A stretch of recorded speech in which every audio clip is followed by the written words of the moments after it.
curiosity, last week, you remember a guy sitting up here on the front row with a ball cap? Yeah. Okay, so, you know, went through the whole class, took the quiz, everything, and turned in the quiz, and he was like, wow, that was tough. This was my first property management class. And then I sort of looked at him, and I'm like, wait a second. And so the reality was, this wasn't the class he was supposed to be in. He was supposed to be in an undergraduate property management class that doesn't start until the second half of the semester in March, but in the same room. But he sat through the whole class, and I was just like, wow, what a trooper, you know. But you would have thought that he would have kind of figured it out, you know, probably a little bit of the way of getting a syllabus for this class, you know, but anyway, it was kind of funny. At least I thought so. Poor guy.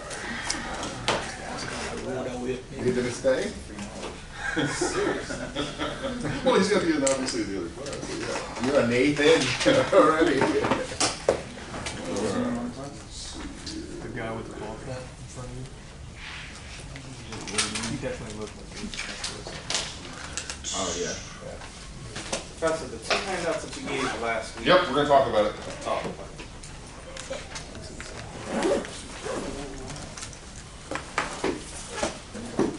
I gave him just because I wanted to cut down some trees. All right, let's see.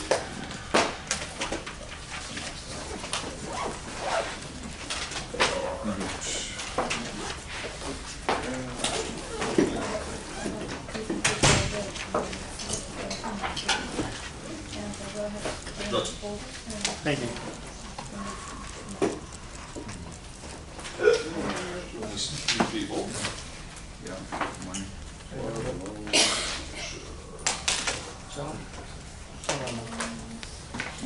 Okay, so let's go ahead and get started. So obviously the first question is about the handouts that I gave you last week, okay? There's number 3 and number 4. Basically, this is good prep material to use the calculator. So those of you that have not used a financial calculator before, or this particular financial calculator, it's good prep material. It's got several practice problems, obviously, and kind of walks you through how to use the financial calculator. All of the material there is going to be directly relevant to what we're going to be doing in this class, okay? So if you haven't looked at it, that's okay, but I would strongly suggest that probably between now and probably next week that you do look at it, because a lot of stuff we're going to be talking about today is covered there, but it is a little bit different. And this is one of the things I want to sort of point out is this particular textbook uses slightly different terms than another textbook, which uses slightly different terms than another sort of handout. And so just like last week, whenever I'm talking about potential gross income, here they refer to it as gross potential rental revenue. Same thing, just obviously slightly different terminology. So what I'm going to try to do is use obviously the terminology for the most part that's in the book, so that way it doesn't inherently cause too much confusion whenever you obviously are going through on the quizzes, but also sort of long term, hopefully kind of get familiar with it. All right. So let's go ahead and get started with this. So what we're really going to be doing today is kind of working, for the most part, all the way through a traditional sort of income statement for a real estate property. And what I've given you, this one handout, it's the same on both sides, so just in case you're wondering, in terms of one side different from the other, just a simple cash flow. You can use this. I'm going to give you another one for the quiz today, so you can write all over this one, okay? But this is sort of kind of this, we're walking through a lot of these that you can kind of obviously kind of keep tabs of what we're doing and what we're explaining and ultimately what we're calculating, that sort of thing. Now, one of the things I'm going to say about the quiz today, that I purposely built it to where all 10 questions, now I want you to hear this, all 10 questions are standalone questions, meaning that question 1 does not influence question 2 does not influence question 3, and so forth. But as you're working it, you're going to sort of say, well, okay, it's talking about something that's right, you know, adjacent to this, and, you know, no. Each question is independent of each other question. Okay, is everybody clear on that? Okay, raise your hand if you're clear on that. Okay, we'll make sure. All right, so what we're gonna do, we'll kind of come up with a little scenario for kind of working through the cash flow statement and kind of explain things as we sort of go along, okay? Any questions to get us started? Okay. So the very first thing on here is to calculate this gross potential rental revenue. And we did a little bit of this last week, but we'll do another quick little example today. So let's say that we've got, whether it's an apartment complex or office building, shopping center, that sort of thing, we've got a couple of spaces available for rent, all right? So let's just say that we're gonna do a small little retail center, you know, let's just say that we've got 2 spaces in that retail center, space A and space B, all right? Starting off, how many square feet is space A? You just tell me. 5,000. How much? 5,000. 5,000 square feet, okay? All right, and even though it looks like it's the same amount, let's make B a little bit different just for the purposes of the problem. So give me a square footage for B. 7,500. 7,500, all right.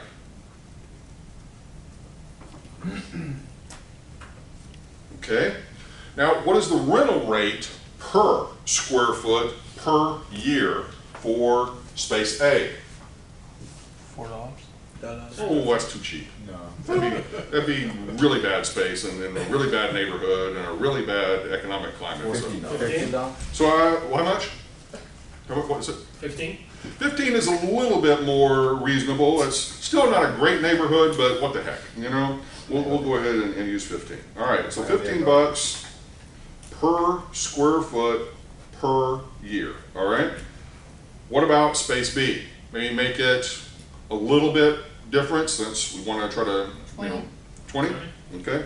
Although it's a little counterintuitive, if you're renting more space, you'd think you get a smaller dollar amount in rent, but what the heck, we'll go with 20.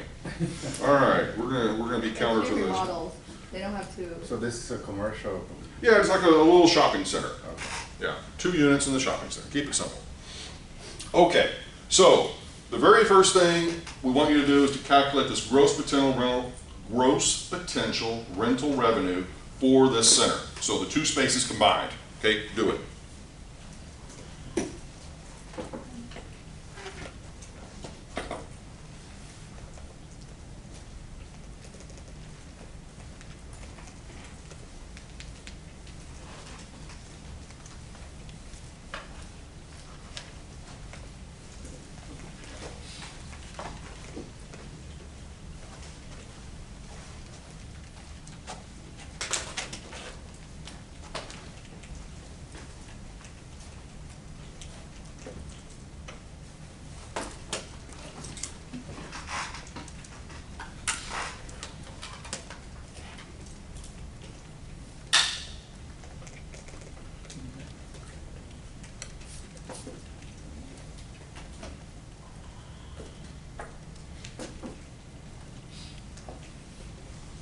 Okay, you got it?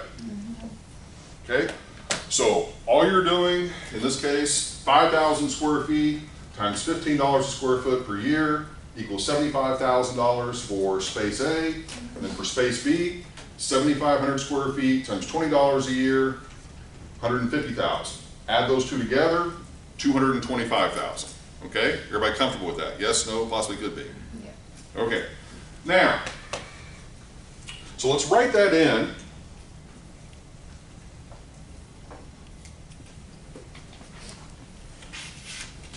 So 225,000 as our gross potential rental revenue that we're going to start with. All right, on our little sheet. Okay, vacancy. Okay, give me a vacancy, either amount or percentage. 7%. Okay, I heard 7%. What the heck? All right, so 225,000 times 0.07. So we're just going to write out here 7% of gross potential rental revenue, and that would be 15,750. Okay, that we're going to be subtracting out. Okay, everybody with me? Okay. Okay, So in this case, you're gonna subtract that from the 225.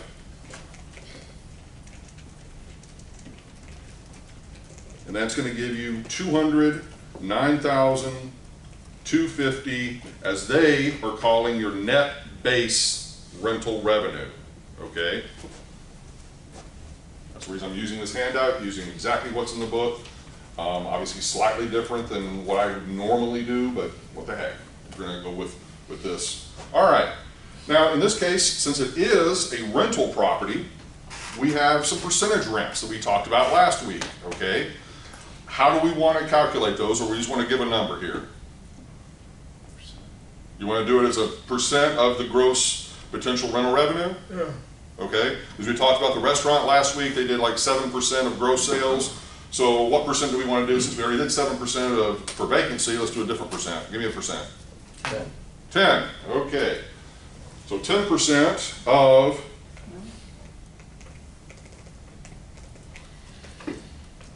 gross potential rental revenue.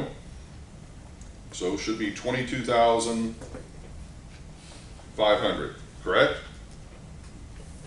Okay, and you're going to be adding that. Wouldn't it be either or though? No.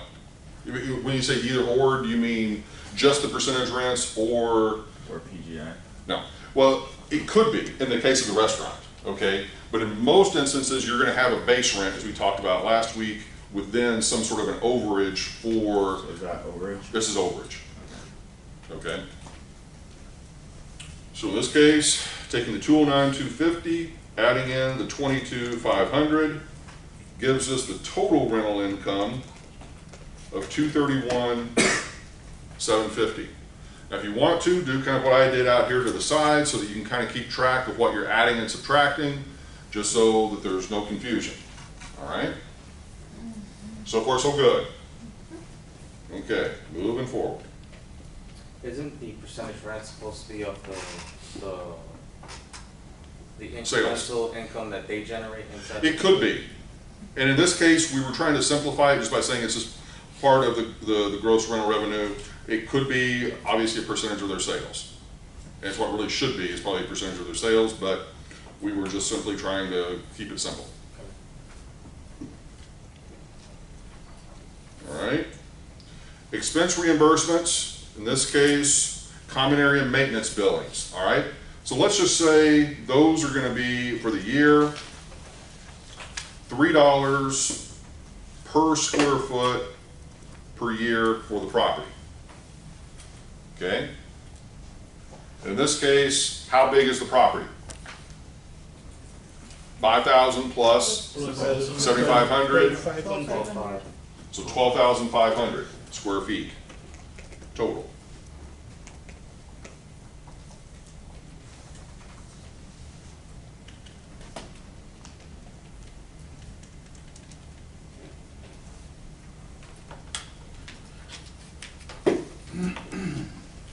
Okay. All right. In this case, the property tax billings. All right. I'm just going to pull a number out of the sky with respect to the value of the property. Let's just say, I don't know, the overall property, and this may or may not make sense, but let's say the overall tax value of the property is $5 million. Okay. Just pulling a number out of the sky. And for that $5 million, they're going to be assessed property taxes of, let's say, 2% of that. So in this case, 5 million times 2%, that's way too high. Let's, That's supposed to be the mill rate? what, sorry? That's supposed to be the mill rate? Yeah, 2%. Let's see if, let's not make it so high. Yeah, well, I'm thinking I might actually lower the value of the property a little bit. Let's lower the value of the property to 3.5. let's just say 1 million. Okay, 1 million times 2% would be 20,000. Yeah, that's a more reasonable number to throw in here for our calculations. Okay, so 20,000 for our property taxes. All right, so once again, the million just simply represents a number I pulled from the sky with respect to tax valuation of the property times the tax rate, property tax rate of combined 2%, giving us $20,000 for the property taxes, okay? All right, ancillary income, all right? So for a retail property, ancillary income could be anything from parking fees that you may charge on site to maybe a billboard that's located on the property, to a cell phone tower that's on the property, to just other sort of non-rental income. That's the same as other income? Yep. In this case, for this particular model, yes, it's the same as other income in my sort of model, okay? I'm sorry, Alright. is that to be like a rental space, like a vending machine that you allow? Yeah, any sort of extra income. Ancillary just means extra or above and, yeah, That would qualify as. it's other income, Yeah. yeah. So just anything that's sort of non-rental income, okay? All right, so we can either just give a dollar amount. Yeah. Okay, so a dollar amount of what per year? 10 toes. 10,000, sounds reasonable. All right.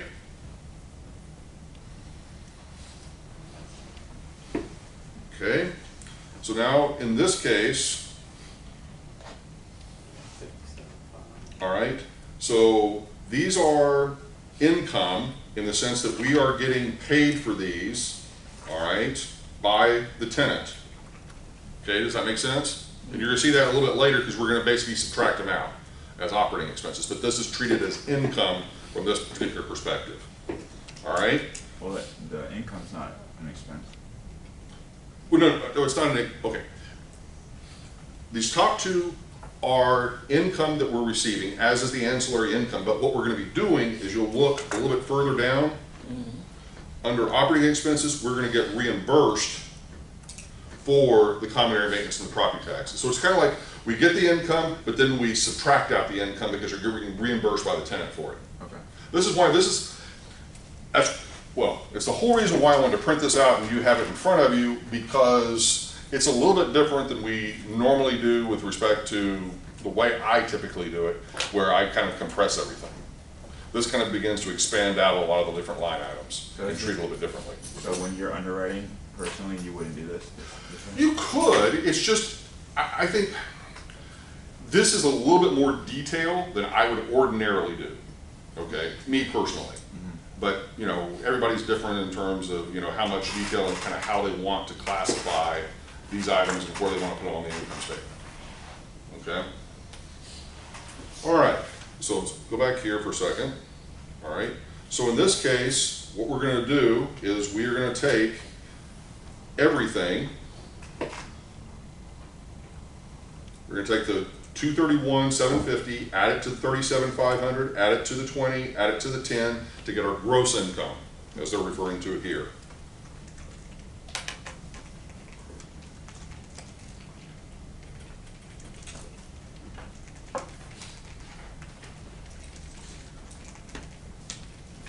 And I get 299, 250. Okay, you guys agree? Yep. Okay. Now then,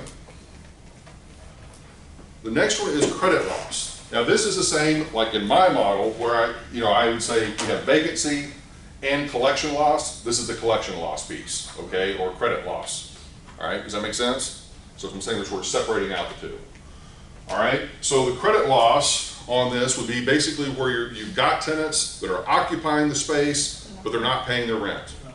Okay, so give me a dollar amount for that, or percentage. Would you split it evenly between like vacancy and collection? Would you say that like? Well, no, I mean, you could have, theoretically, you could have 30% vacancy, but then you could also have 15 or 20% credit loss. Just people that are there that are not paying their rent, so that your effective, you know, would be potentially 40 or 45% overall. Is that a bad property? Potentially. But in this case, it's not so bad. Okay, so what was the dollar amount you want to use for credit loss? 10%. Okay. So 10% of gross income? Keep it simple? Okay. So 29,925. Okay, so 10%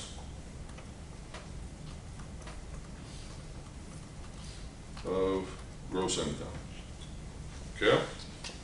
And that's gonna give us our total operating income, which in this case, my model, this would be called what?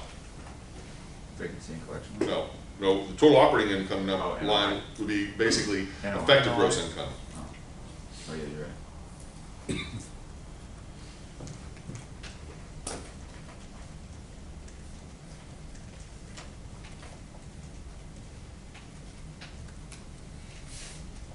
Okay, so 269, 325 is our total operating income, or what I would tend to refer to as effective gross income. Now on your quiz, I'm referring to it as they refer to it in your book and on the sheet. Okay, so there's no confusion. Okay, now we get down to the operating expenses. And as Cole brought up, we've got a couple of line items up above that are treated as income in terms of every month and every year we are receiving checks from the tenants in income for common area maintenance and property taxes. Okay, does everybody understand that? In other words, if you're a tenant of the space and I'm the owner, you are writing me checks for $37,500 for the common area maintenance billings and $20,000 for the property taxes. So I am receiving that money as the owner, but I have to then pay it out to the providers of the maintenance and to the local government for the property taxes. Does that make sense? And so that's where down here it becomes a reimbursable expense. Okay, so it's actually a cash outflow now that you're going to be subtracting out. All right, so that common area maintenance was, what was it, $37,500.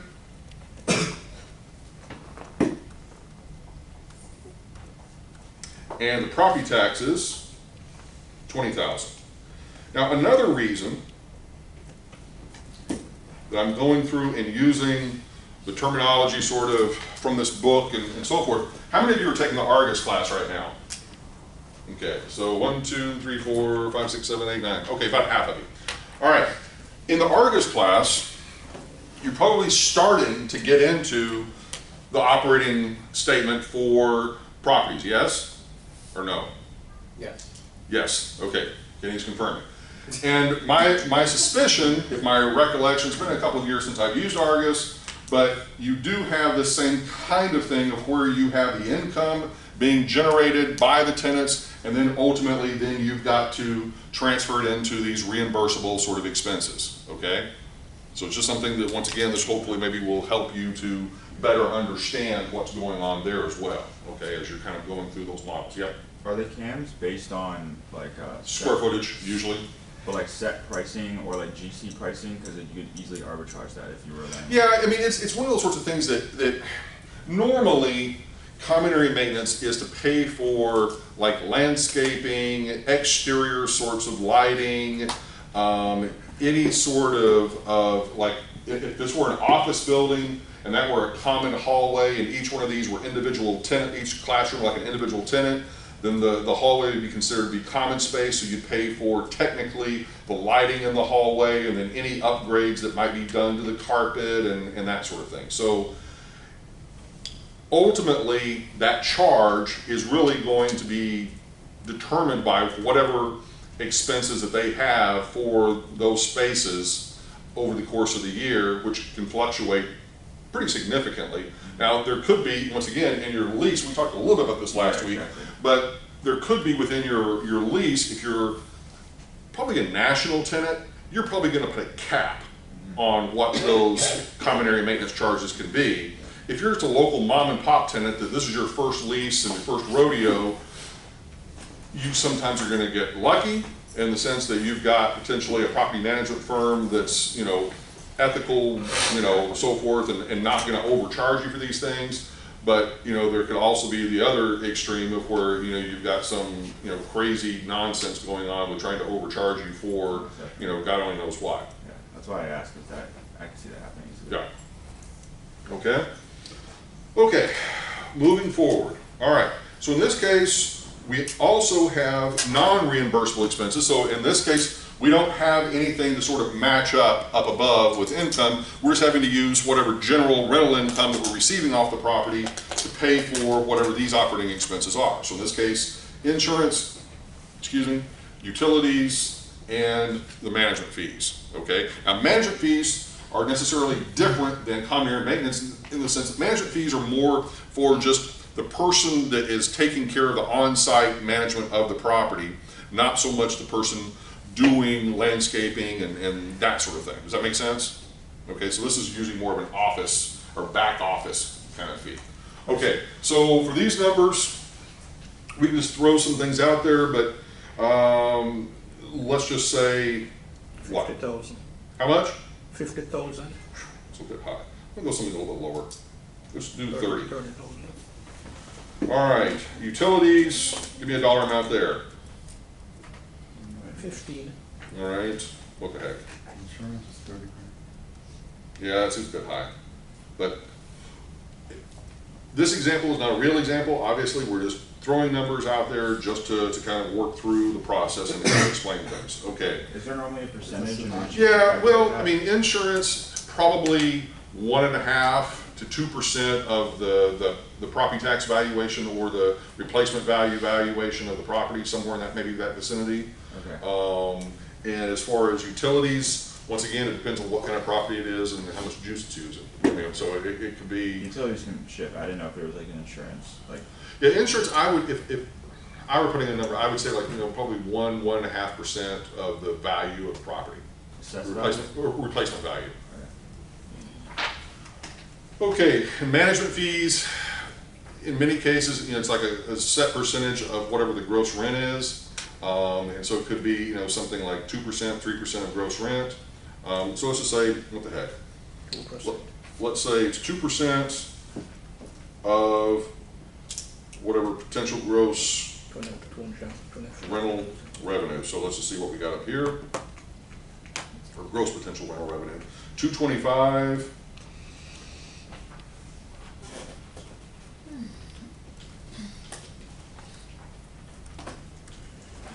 Let's see what we got there. So it's 2% of the 225. Yep.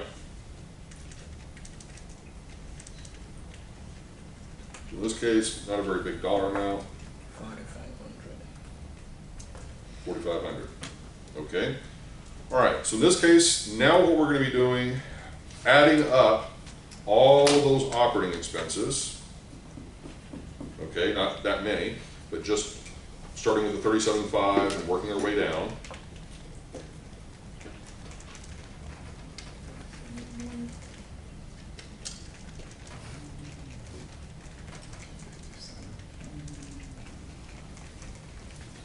Okay, so I'm getting total operating expenses of 107. Is that what you guys got? Yep. All right. Now we get to the number where, once again, finally the terminology is the same as what pretty much everybody is going to be calling it, net operating income. All right, so to get our net operating income. A quick question. Yep. How come the management fee isn't, the total rental income? How come it's only? It could be. It can be based off of virtually anything that you want to agree to. Oh, okay. So it could be based off of just the income that's being brought in off the property. It could be, off of the gross potential. I mean, once again, that's for you to negotiate. Okay. If you're looking at a deal quickly, do you ever look at like annual yield in real estate? Yeah, I mean, in terms of what sort of rate of return that you're getting on the. What the price, Yeah. I mean, basically, we would just sort of call. We could call it just a annual return on like purchase price or return on value or something like that. I mean, in one sense, it's no different than the cap rate because you're just basically taking the operating income and you're dividing it by the overall value of the property, and that gives you kind of a simple rate of return. It would be revenue, not NOI. In that case, then that's going to be more of like a net income multiplier or a gross income multiplier, depending on kind of what income you choose to use. But yeah, here's the thing. Everybody kind of has different things that they're looking at with respect to what kinds of returns or rates of returns that they're looking at.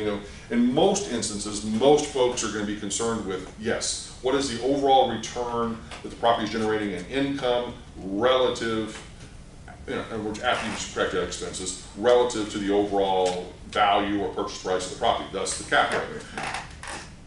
Other folks are going to be sort of saying, all right, let's take whatever income the property is generating, usually the before tax cash flow, which we haven't gotten to in terms of our example here, and say, okay, what is that number in terms of income, because that's after debt service has been paid and everything, relative to our equity investment of what we have personally put into the property, whether we have financed it or if we've put in 100% equity, then it would just be based on, in that case, purchase price. Okay. All right. So to get our net operating income number, we're simply going to take our EGI, or our total operating income, subtract out the total operating expenses, and that's going to give us our net operating income. All right? So 1 cent, not that different, or not different than what we would normally do. 269,325 minus 107. So you get 162,325. Okay? Everybody good with that? Everybody understand where that came from? Okay? Once again, just simply taking. A lot of income. I know. And this is what happens whenever I make up problems on the fly, because it's not going to be as realistic if I had thought through every little nuance of it. So from that standpoint, it's not going to be as accurate as it might be for a real thing. Okay, but I like to keep it fresh. What can I say? Okay. Now, so we've got our net operating income of the 162,325, and in this case, what we need to do is take into consideration any sort of capital leasing cost, in this case, tenant improvements, leasing commissions, and capital expenditures, all of which are going to be, in essence, cash outflows to us, okay? So, in this case, tenant improvements are going to be, as we talked about last week, what? Those are going to be the things that we have done to retrofit the space or make the space ready for the tenant that we, as the property owner, chose to actually do on their behalf. So, give me a dollar amount for that. 8,000. How much? 8,000. Okay, That's good. low. I like the way you think. Small numbers on that. All right, good. All right, so 8,000 there. All right. Leasing commissions. Now, what we had said, last week, in terms of calculating leasing commissions, what do? You typically look at what is, the total lease term, what is the total amount of that revenue that the property is going to be receiving, and usually some sort of percentage of that, like, typically maybe 2%, 1.5%. Once again, that could be sort of negotiated as well. In this case, let's just plop in a dollar amount, and let's say we've got, 12. 15,000, what the heck? I'm just pulling numbers out of the sky. All right. And then capital expenditures, how does that differ from the tenant improvements? It's like big things, roof. Yeah, it's the things that aren't necessarily tenant specific. It's more building specific. That things that you just got to do. Roof, like lights, the roof.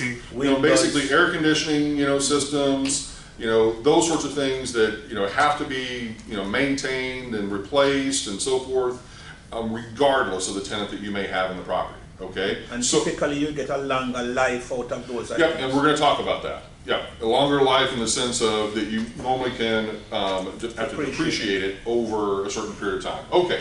Well, what do you include that into your CAM? If it's a common thing that all tenants use? Well, it may not be a maintenance issue. It may be more of a longer term thing, and that's an excellent question, because you have some choice as the owner of the property as to what you classify as repair and maintenance expense, which would be in the common area maintenance charge, and what you would classify as being capital expenditure. Okay? And right now you're saying, I don't really care, but you should, because the treatment, tax treatment specifically, is going to be different for those two.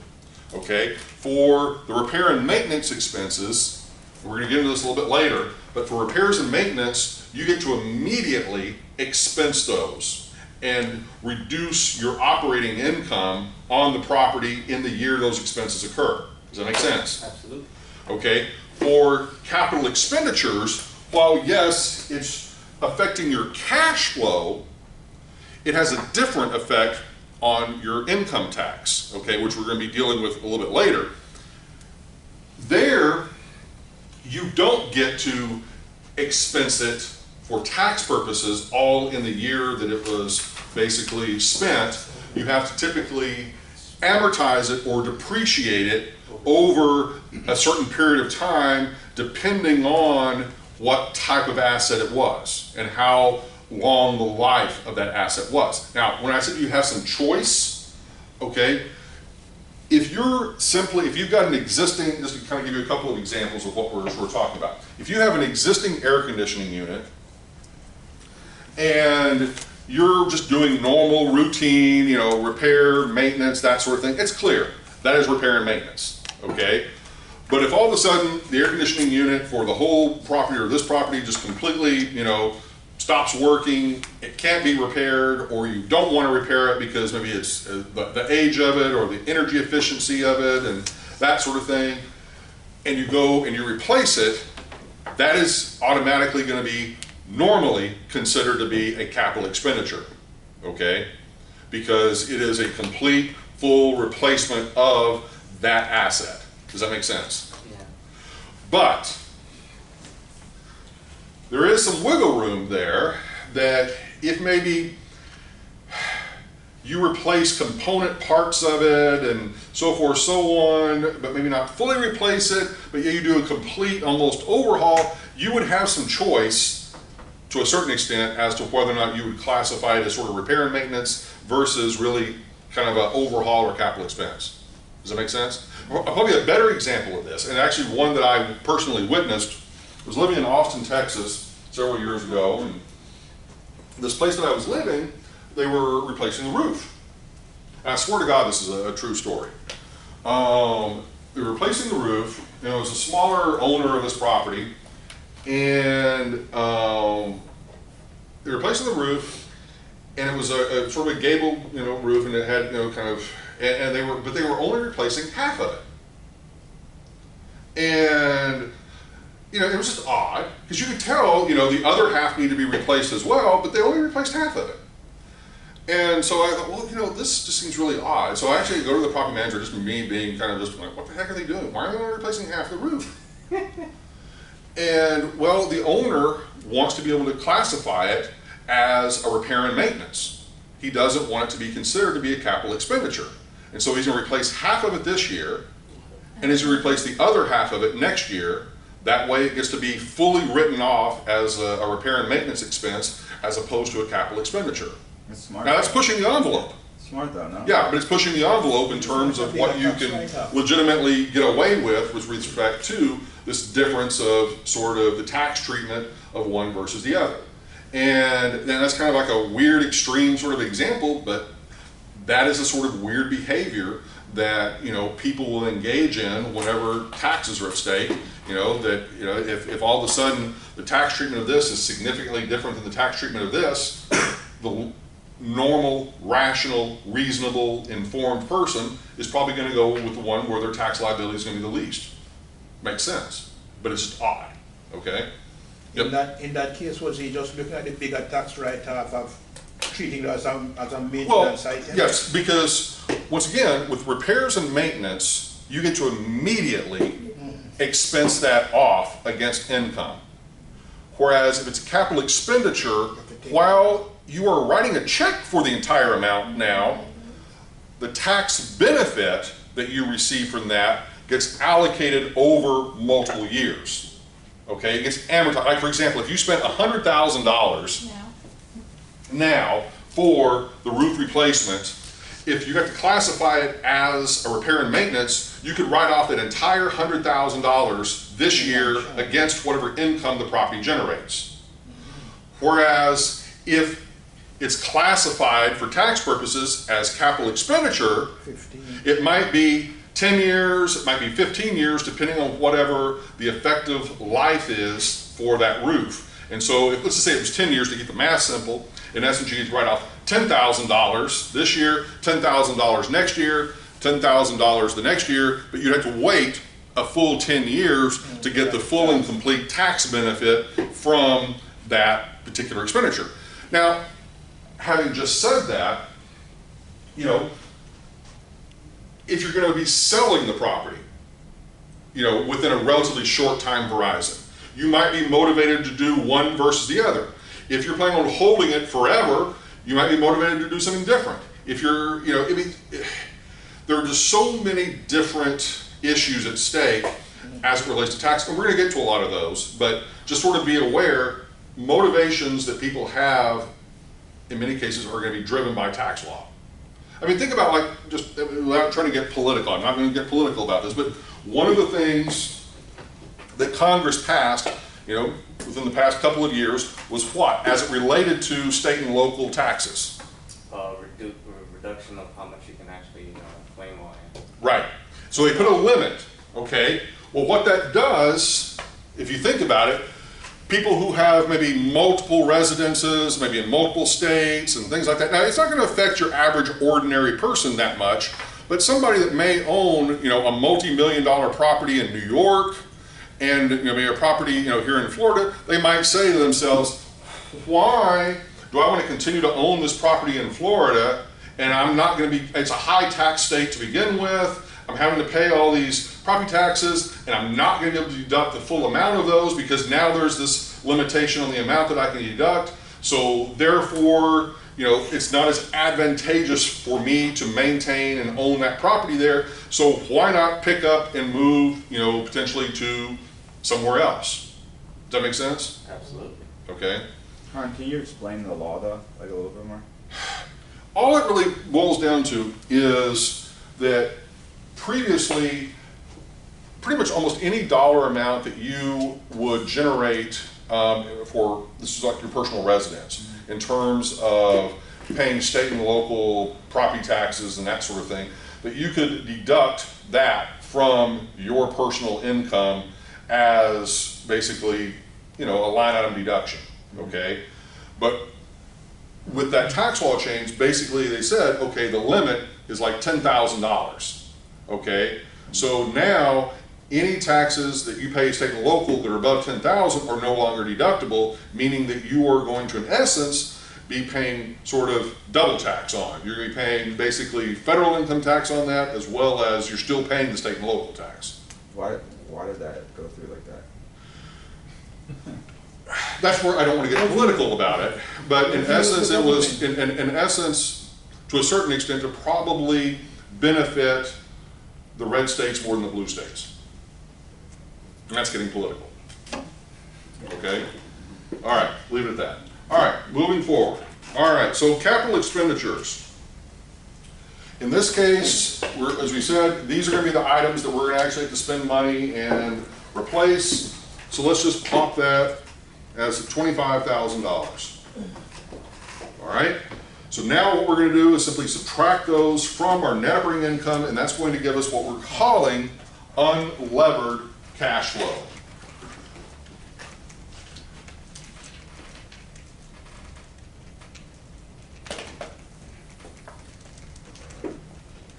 Yeah, 15, 23.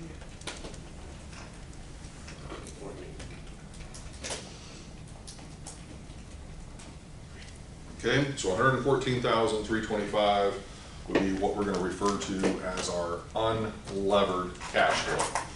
So one way to sort of look at this is this is really after all of the bills have been paid, just on terms of the operational side of the property, and on kind of sort of, in this case, to pay for any sort of improvements we've done in the property, any sort of longer term sort of expenditures and the leasing commissions. This is the money that we've got really left coming in the door, okay? Does that make sense? Now, from this, what do we still have to pay? Well, we still have to pay income taxes, but we also still have to pay, if we borrowed money on the property, we're still gonna have to pay our debt service or our loan out of that dollar amount as well. That line, what did we take from that So you're taking net operating income, 162? subtracting out 8,000, subtracting out 15,000, subtracting out 25,000, and that should give you 114,325. Okay? Okay. Everybody good up to that point? Yes, no, possibly could be. Oh, Okay. So now we need to switch gears a little bit and let's start talking about kind of some tax related things. Okay? So in essence, that gets us through, if you're trying to pay attention to the quiz with respect to the topics, that gets you through the first 4 questions of the quiz. Okay? All right. I know, right? So, woohoo! All right, now, No quizzing. Now depreciation. yes. It's out of the middle of it. Now for the fun. Okay, it's circus time. Woo, depreciation. All right. Okay. This is probably one of the things that proves challenging for the rational mind. And what I mean by that is this is where we jump into the tax world, okay? The tax world is a world made up of regulation. It does not represent reality, okay? And so just because something is treated a certain way for tax purposes doesn't mean it has to make sense, okay? So this is where you have to sort of suspend all rational thought and just kind of accept this is the way it is for tax purposes, okay? And how things get treated for tax purposes. Does everybody understand that? Yes? Okay. So one of those first things is the 2 general property types for depreciation purposes for IRS tax code. Classifications are residential and commercial. Nothing strange there. Yet. Okay. Now, residential here, also let me make sure I have a caveat. Most of you, whenever you think about, you know, income taxes and in this case depreciation, that sort of thing, you're trying to initially, depending on what your background is, initially if you've owned a house or, you know, that sort of thing, you're trying to put it in the context of owning a house. This has nothing to do with home ownership. This has everything to do with property that you own for investment purposes. Because the tax law is very different for your personal residence than what it is for property that you own for investment purposes. Does that make sense? Yes or no? Okay. So for residential property here, this could be single family residences that you own for investment property. Okay. Not your personal residence, but ones that you own for investment purposes. And if you try to mix the two, it can get messy. Okay. Like for example, you own a duplex, you live in one side of the duplex, that could potentially negate some of the tax benefits that you may or may not receive because half of it technically is your personal residence, half of it is technically an investment property, okay? And as I said, it can get very messy very quickly. All right, but for residential property, once again, could be a single family house that you own, could be a duplex, could be a quadplex, could be an apartment complex, could be an apartment tower, whatever, okay? But residential in this context is referring to, obviously, people who are living there, okay? Now, for tax purposes, the depreciable life for residential property is 27.5 years. Now, the first question that many people ask is, why 27.5 years? Because that's what Congress said it was going to be, okay? And technically, the idea is that if you own a residential property for investment purposes, what this is supposed to represent is kind of the economic and physical lifespan of that residential property, okay? And so what happens, and we're going to work through here, you buy a residential property, you basically get to depreciate the improvements on that property, which we're going to talk about that here in a second, over 27.5 years. And so what that basically means, if you own that property for the full 27.5 years, that property will be fully depreciated and you will receive no more depreciation after that 27.5 years. And you'd say, okay, well that's, you know, tied to the property. No, it's not. It's tied to the person or the entity that bought that property and when they bought it. So for example, you buy a property today, okay, you start the depreciation clock on that property for 27.5 years. You own that property for, let's say, 5 years. You sell it to Alacare, it starts all over again automatically at 27.5 years. He owns it for 10 years. Sells it, you know, to Connor. All of a sudden, Connor's clock starts over again at 27.5 years. Now, we said you own it for 5 years, you own it for 10 years. That's 15 years worth of wear and tear and sort of depreciation and so forth. And there's nothing that says that you did any sort of repairs or maintenance or whatever before you turned it over to Alec, or he did anything before he basically sold it to Connor. And so it could, or you could have done all of this stuff. Doesn't matter. Yeah. It starts over with that new ownership. Does that make sense? This is where I was talking about suspending all sort of rational belief and whatever. This is the beginning of it. All right, so now you own this property, you start the clock over, 27.5 years worth of depreciation. Okay, is everybody cool with that? Yes or no? Yep, And question. is this from as small as a duplex Yes. to as big as 1,000 unit Yes. multifamily Yes. high-rise? Yes. All right. Now, with a couple of minor categorical exclusions, okay?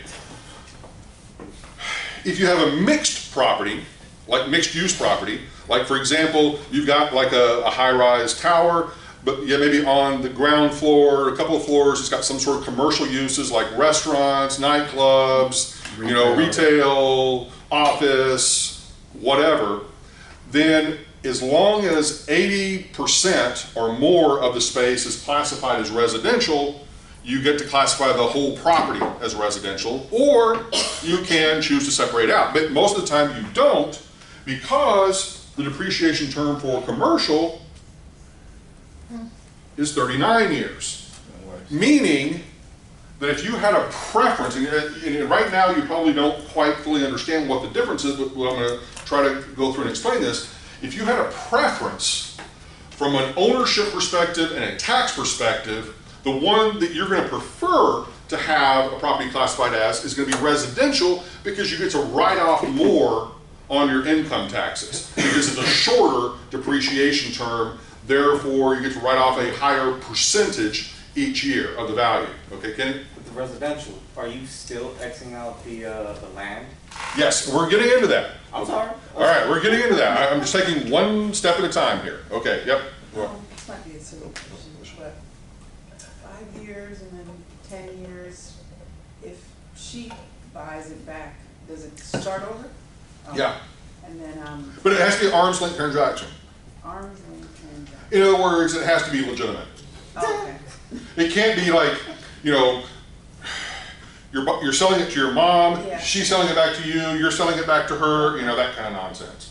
And then my second question is there any other way that people have done, like used to reset that clock? Like, Well, yeah, if you potentially sell it to like maybe a corporate entity, okay, and you're in the corporate entity.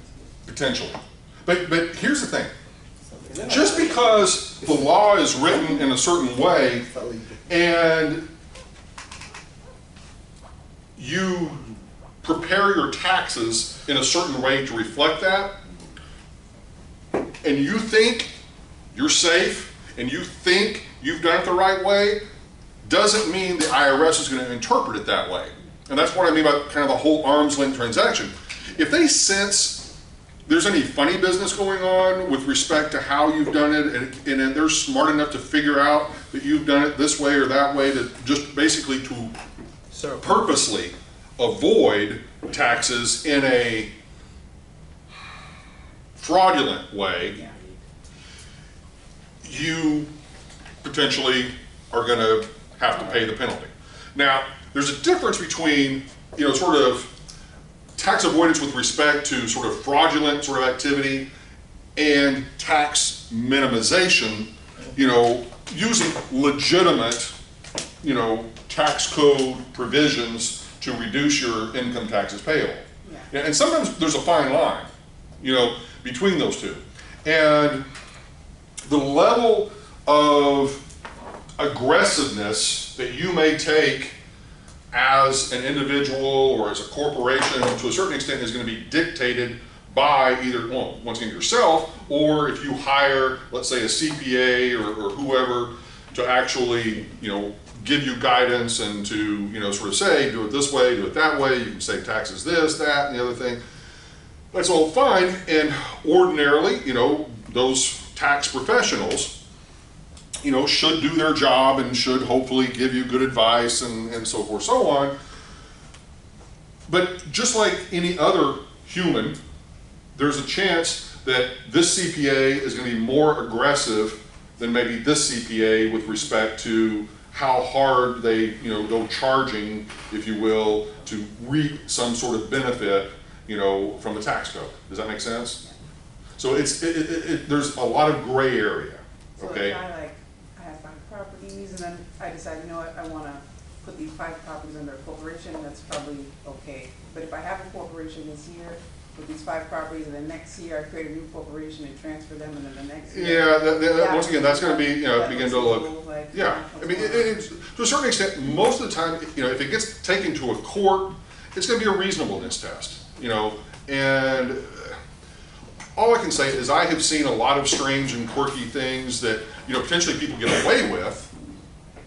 Doesn't make them legal, doesn't make them right, doesn't make them, all that, but the point is, it doesn't really become an issue until they get audited. And then once they get audited, then there's a whole different appreciation for, maybe I should start being a bit more careful about what I do and I don't do. What's like the consequence for the guy that did the roof? Like, is he gonna get a slap on the wrist? Or He's probably gonna get away with that because legitimately, it was kind of like, you could sort of easily say he was kind of like on that dividing line. Well, I mean, if the IRS deemed that Yeah. they didn't like it, I mean, is he getting a slap on the wrist? Or is He may then be subject to having to repay the tax benefit that he received from that. So there's no reason for him not to try. Well, and to a penalty, Okay. whatever that is, So there are, look, I mean, as I said, I've seen people win these things, I've seen people lose these things. My personal favorite story was a friend of mine many years ago. He had this tax accountant that prepared his tax return. This particular accountant happened to be a professor of taxation at Texas Tech. And so goes through, tax returns are all prepared and submitted, and then my friend gets audited, okay? And this particular tax accountant professor had taken a very aggressive stance on this particular component of one of the benefits that basically my friend had benefited from the tax code. And the IRS auditor was there and in essence, saying, you can't do this, this is not this is prohibited and not allowed, yada, yada, yada. And this was like in my mind, one of the most redeeming moments in this case, of this professor's life. He said, yeah, I can do this. I wrote that section of the tax code and I know what I can do. And ultimately, it was just kind of like done, and so it was just like, it was pretty cool, to be able to kind of give that sort of response in very definitive terms. Yeah, I know what it means. So, but in many instances, in this particular, thing, all we're really trying to do is say, okay, yeah, for residential property, 27.5 years, commercial properties, 39 years, but all of this is based on the improvements value. of the property. And 500 units residential is still residential? Yes. Really? Now, see, and this is where vernacular in common use is different once again in tax law. You know, a lot of people, when they talk about, a condo tower or an apartment tower, they view that as being a commercial property, and they call it a commercial property. But it's not a commercial property in the sense, in the eyes of the IRS, it's a residential property because people sleep there. Okay? Now, so you have improvements value, and you have... Hospitality is commercial? Yes. Well, okay.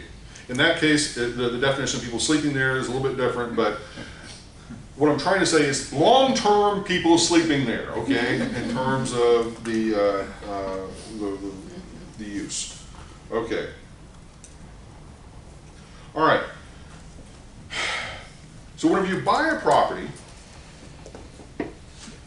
typically, if you're going to obviously start doing your taxes and you're going to start having to allocate things for tax purposes, you're normally going to separate the value of that property into at least two categories. One being the improvement value and one being the land value, and then the overall or total value of the property. And the total value of the property, let's say, obviously that's 100% of the overall value. Now, this is where, once again, it can get really weird and wonky, because, and this goes beyond what your textbook even talks about as it relates to this, as to how you sort of come up with these allocations, okay? Now, in many, like for example, in your book, what they typically were sort of saying, I think a couple of the examples that they used, they said, okay, we're going to sort of allocate 80% to improvements, 20% to the land value, for the overall total value. So in this case, if you had a property that you had acquired for $10 million, then that would mean $2 million of it was basically allocated to the land value, and the remaining $8 million allocated to the improvements, okay? And they pretty much, in the book, it's kind of like, once again, kind of reaching up in the sky, pulling that number out and plopping it down. You've got a couple of options here. And this is what, once again, the book didn't get into this. But from a practical perspective, one approach that you can take that is legitimate in the eyes of the IRS is, in the contract, whenever you buy the property, you could, in essence, say, here is the breakdown, okay, between the two. I'm buying the land for this, I'm buying the improvements for this, just as, putting that into the contract, and as long as it is viewed to be reasonable, rational, defendable in some way, that's going to be okay. It could also be the case that maybe you originally bought the land, and you're a developer. You bought the land, you paid $2 million for the land, and then you built an $8 million structure on the land, okay? Then that, once again, comes out, the same way. A third option is you can have an independent appraiser come in, take a look at the property, and say, like for example, you didn't put anything in the contract and so forth, and they come in and say, okay, land values within this particular market for this particular product size and type, yeah, the land value is valued at $2 million, and I'm going to value the improvements at $8 million, and that's an acceptable way to come up with that percentage split. And you're going to see why the percentage split is important here in a minute, okay? Or another one that's also defensible is if you hop online, if you ever have, and you look at the property tax sort of online database, okay, that pretty much every taxing jurisdiction across the country, has. So you go to like Broward, whatever the website address is, probably some of you know it by heart, but if you go there and you look up a particular property, one of the things that it will show you is what are the improvements value, what is the land value for every single property within the county, okay? And it's pretty much universal across the country that they make that distinction. So whatever tax value that they put on the property, you can then use that and then use the percentage that they allocate to improvements and the percentage that they allocate to the land to then apply to whatever the market value is of the property to come up with the appropriate numbers here. Does that make sense? Is the tax value the assessed value? Yes. Wait, so you use that number for that then? You use the percentage allocation. Like for example, the tax value on the market value. Yeah, the tax. I'm just going to be simple, but also to keep things, you know, straightforward. Let's say that the tax value is on a $10 million property is $1 million. That's ridiculous, but I just want to keep the math simple. Okay, so in that case, if the tax value is $1 million, and they're saying, all right, 80% of that is improvements, 20% of that is land, then you're able to then take that percentage and then multiply it by whatever the market value is to get the respective numbers. Does that make sense? Okay. The tax rate could also be much higher than the market value. Could be equal to the market value. But the point is, it's the percentage allocation of that assessed value or tax value that would drive the model. You'd want it lower though. And you take the improvements and you're dividing that by 27.5. Yeah, that's where we're going next. Don't jump ahead. Okay, so the next step of this is what you want in most instances, you want more of the value to be allocated to the improvements, not to the land. And the reason for that is you get to depreciate the land. Or, sorry, you get to depreciate the improvements, not the land.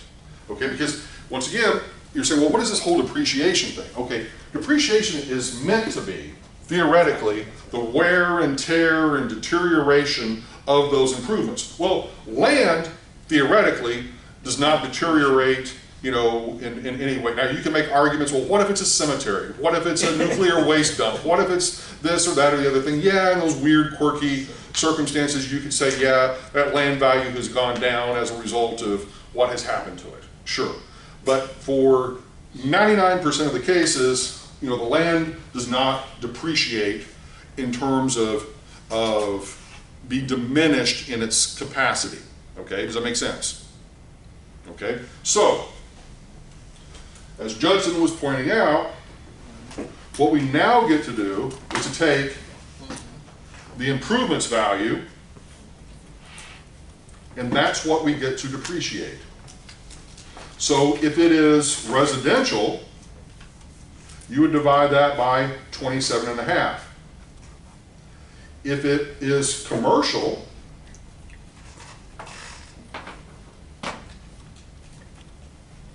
you would divide it by 39, okay? And that would give you your annual depreciation. One quick question. So if you were, let's just say you're cash flowing 200,000 after, and I'm just making up a number, after all of expenses, it was 200,000. You wouldn't, you don't have to pay taxes on any of that? Let me get to that, because it's complicated. All right. I hope.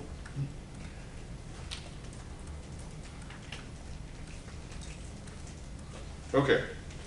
So the difference, as you can see, is about $85,000 a year in depreciation that you would be able to take with the residential versus the commercial. Okay? So in other words, this is going to give you the bigger tax benefit. Okay? In other words, you're going to minimize your taxes. Whereas that, obviously, if it's classified as commercial, you're not going to get as much of a benefit. Okay? Very simply put. Okay. But unfortunately, that's not the end of the story. Okay? In terms of how we deal with it. Okay, go ahead. Sorry, just real quick, the 8 million and the 2 million, those are that's the assessed value. Well, no, it's whatever the value is of those component parts. So once again, you're saying that the land is worth 2 million, the improvements are worth 8 million, and it's only the improvements piece that you get to depreciate. So like on the property appraisers, whatever, Broward property appraisers, whatever, it has those numbers, but that doesn't correlate to the actual in purchase price or Okay. market price. It's just That is proportional, correct. right? This is what I'm saying, that you can use the percentages that Broward uses and apply that to whatever the market value or what you paid for the property is, okay? So what is assessed value then? It's just made up? Well, okay, It's just for the tax purposes. Yeah, but. you so think the assessed value, It's a good question. no, it's a great question. Yeah. Assessed value is meant theoretically, and once again, this is where it gets messy as well, because here you're talking about local property tax jurisdictions that are governed by typically county-related relationships with city governments, school districts, you know, special districts, whatever they might be, and that's all done pretty much at the county level, coming up with what that valuation number is, okay? And it has nothing whatsoever to do with federal income tax, okay? In terms of, you know, the federal government is not, you know, inherently using that information for anything, okay? Now, technically, at that county level, what is supposed to happen is every couple of years, there are assessors that are employed by some sort of a taxing authority that will either physically go out or will collect all sorts of sales data for that entire county. And so that every time a property sells, especially through a mobile listing service or a deed or a mortgage gets recorded in the tax or in the county clerk's office, they will then sort of be activated to know that that has happened, and then will go out on their own and try being the operative word, to get as much information as they can about that sale. You know, so if it goes to the mobile listing service, theoretically they should have a pretty accurate reflection of what it actually sold for, and they can get whatever public documents are available about the mortgage and so forth, so on, and be able to come up with hopefully a reasonable estimate of what the market value is. Now, then the question is, well, do they then take that information and then sort of say, okay, well, if a house or if a building sold within this particular area, do they then kind of, you know, using GIS or some other, you know, tool or technique, then begin to say, well, okay, if this one went up by 5%, or this property sold for 5% more than what its previous value was, then do we apply that 5% to all the other properties around it that are similar, and, you know, make those sort of judgment calls and so forth. And so what I'm trying to say is, yes, they are trying to have those tax values be as accurate as possible to market value, but what do you do in a case of where you have an area of town or area of the city where there have been no sales transactions within recent history? You know, you've got a bunch of, whether it's residential or commercial properties, that just simply haven't sold. That they've sat there maybe for 3 years, 5 years, or more without a single sale transaction taking place. Then, you know, it makes it really difficult to know whether or not that tax value is really truly indicative of what the market value is. Does that make sense? Yeah, I mean, if you get a property down here, or at least what we work in residential, for assessed value, you got a steal. Right. You got a great deal.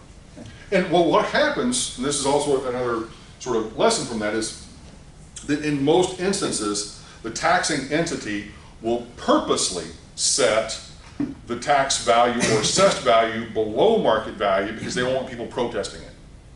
Okay. And they don't want to go through the brain damage of having to go through the protest process with a bunch of people. So what you typically will find, you know, across the country is that many times those assessments will be done purposely just a few percent, or in some cases even more than a few percent below the market value, so that people can't basically say you're overtaxing me. Okay? Okay. So what's the difference in, because they usually have like two values, they have the market value and the assessed value? Yes. Right. What's the use of having that then? In what way? Like, if they're marking it below value and they're stating market value, and then, Well, normally, as I said, they're going to probably put that tax value at something less than market value because they don't want people protesting it. In other words, it's like this. Let's say you own a property, you paid $1 million for it, okay? You know it's worth $1 million. But if they assess it for $1 million and your neighbor just bought their property for $900,000, you're gonna probably wanna make the argument that $900,000 should be the value, assuming they're basically identical properties. But it's based on what you paid, not. Well, it is to a certain extent, but yet they still have to update it with reflection of what's happening in the market. And so my point is, if they go ahead and they sort of say, okay, we're just going to assess it, even though it's worth $1 million, we're going to assess it at $900,000, then you really don't have any cause of action to come after them to say, lower my taxes, okay? Now, if they were to assess it at, let's say, 1.2 million, then you're going to probably go to them and you're going to say, lower my valuation because I want to pay less in property taxes. And they just don't want to go through the time and effort and energy of that protest process. Does that make sense? Okay. Okay. So which one's better there? Well, what's better, at least from the owner's perspective, is that number one, you have the improvements value as high as possible, and if you had any sort of a choice, you would, prefer to have it depreciated as residential because you get a larger write-off each year as a depreciable expense. Okay? All right. Can we move forward? Okay. Sorry, when it's mixed, you said 80 or 85? It's like 80%. I'm not going to worry about that too much, but yeah, in essence, if you have a mixed-use property, then if it's the overwhelming majority is residential, then you can classify the whole thing as residential. Are you gonna talk about cost seg? I'm sorry? Cost segregation? Okay. When you're talking about, are we talking about from a depreciation perspective? Yeah, like being able to accelerate that over like 5 years. Yeah. Okay? Okay. All right. So once we have basically this annual depreciation amount, in this case, let's start with the residential one, $290,909.09. The IRS, yet again, has their own way of kind of dealing with how much depreciation do they allow you to take in 1 year. And your book doesn't cover this, so this is another kind of deeper sort of insight and detail. Depending on when the property is placed into service during a calendar year will dictate how much of this you get to write off in that year, okay? So simply put, and the reason the IRS does this is, let's say that you bought a property December 31st, okay? If they didn't have this sort of allocation mechanism, then you would get to theoretically write off that entire dollar amount for basically only having to own that property 1 day of that year. Does that make sense? Okay. Yeah. So what they do is they apply what is referred to as a mid-month convention.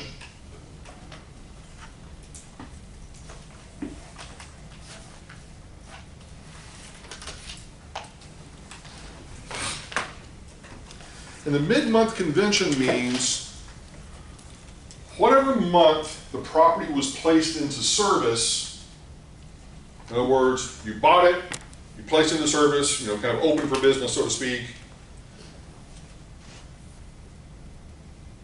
you automatically assume it occurs on the 15th of the month, okay, for tax purposes, okay?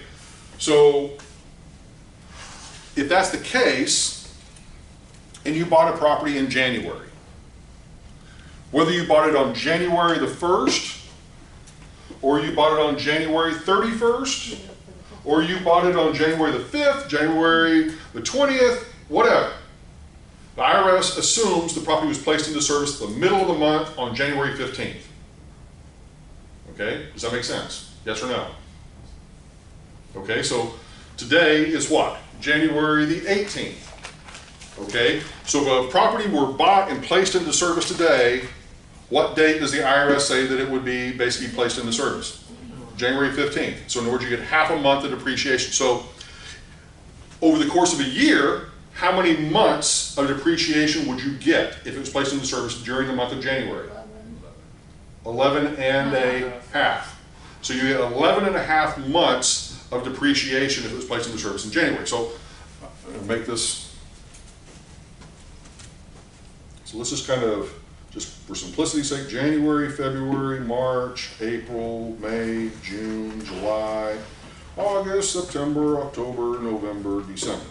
Okay, 11 and a half months for January, 10 and a half, 9 and a half, 8 and a half, 7 and a half, 6 and a half, 5 and a half, 4 and a half, 3 and a half, 2 and a half, 1 and a half, and oops, half a month in December. Okay, does that make sense to everybody? Yes or no? Now, this is not obviously a requirement, but just for those of you, how many of you were undergraduates in business of some sort? Okay. Now, in business, obviously, and this is not a requirement, this is not really gonna, but how many of you took an accounting course at some point? Okay. You took an accounting course, and one of the things that you should cover in an accounting course is like depreciation. And typically, the kind of depreciation that you normally cover in an accounting course is usually depreciation for like equipment. Okay, like for machinery and, you know, whether it would be like a car or, you know, some sort of like manufacturing, you know, piece of equipment or whatever it is that may have like a 3-year life, a 5-year life, a 7-year life, whatever it is. But one of the things, if you can maybe remember back to that at all, and you probably purged it from your memory, that's okay.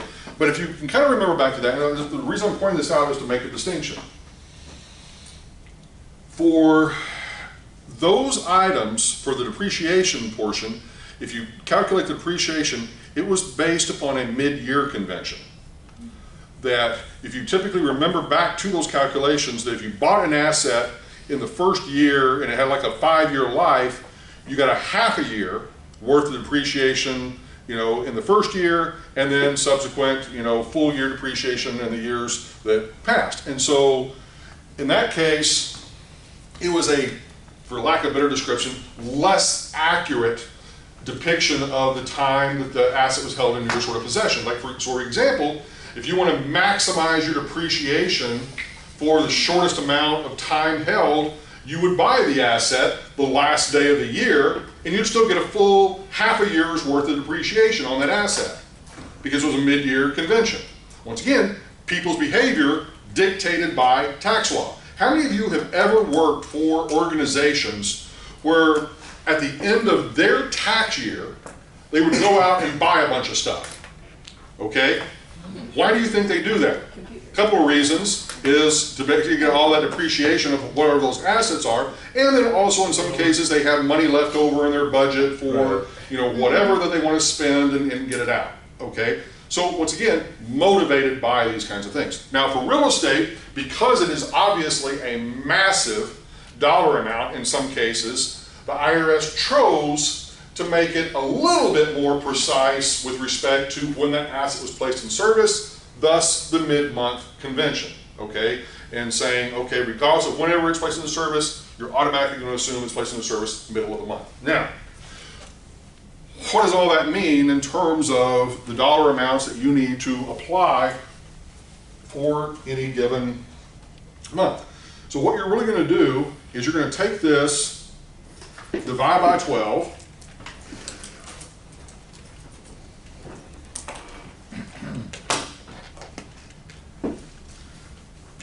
and that's going to give you $24,242.42 per month. And then depending on whatever month it was placed into service, you're going to basically go over here. And so, for example, if this particular property were placed into service in January, you're going to multiply that number by 11.5. But that's only if it's placed in after the 15th, right? No. No. Any time in the month? Any time of the month. That's the whole reason I was talking about this, is that regardless of when it was placed into service, you automatically make the assumption it was placed into service on the 15th of the month. So even if you bought it on January the 1st, you bought it on January 31st, doesn't matter. For tax purposes, it's placed into service on the 15th or halfway through the month. Okay? So in this case, what we'd be saying is if it was placed into service in January, you would get $278,000 worth of depreciation for that year. Now, what if it was placed into service, let's say November, just for fun? Okay, so what you're going to do is you're going to take the 24,242.42, multiply it for November, which is 1.5 months.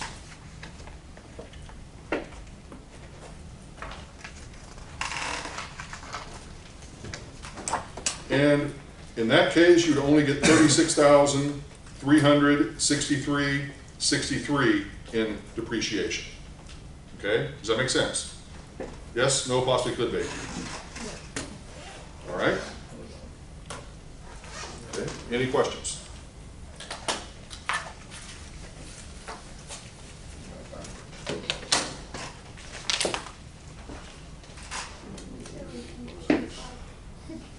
Were you Claude? Yeah. Okay.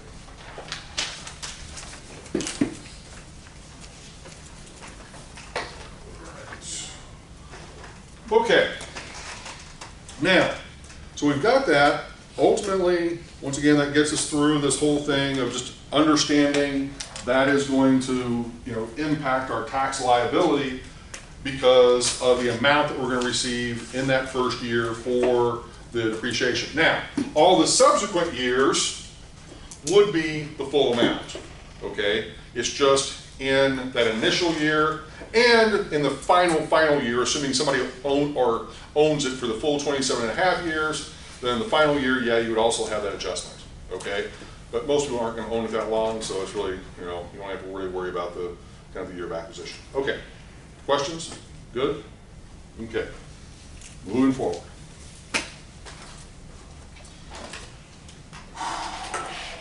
Okay, now we're down to question 7.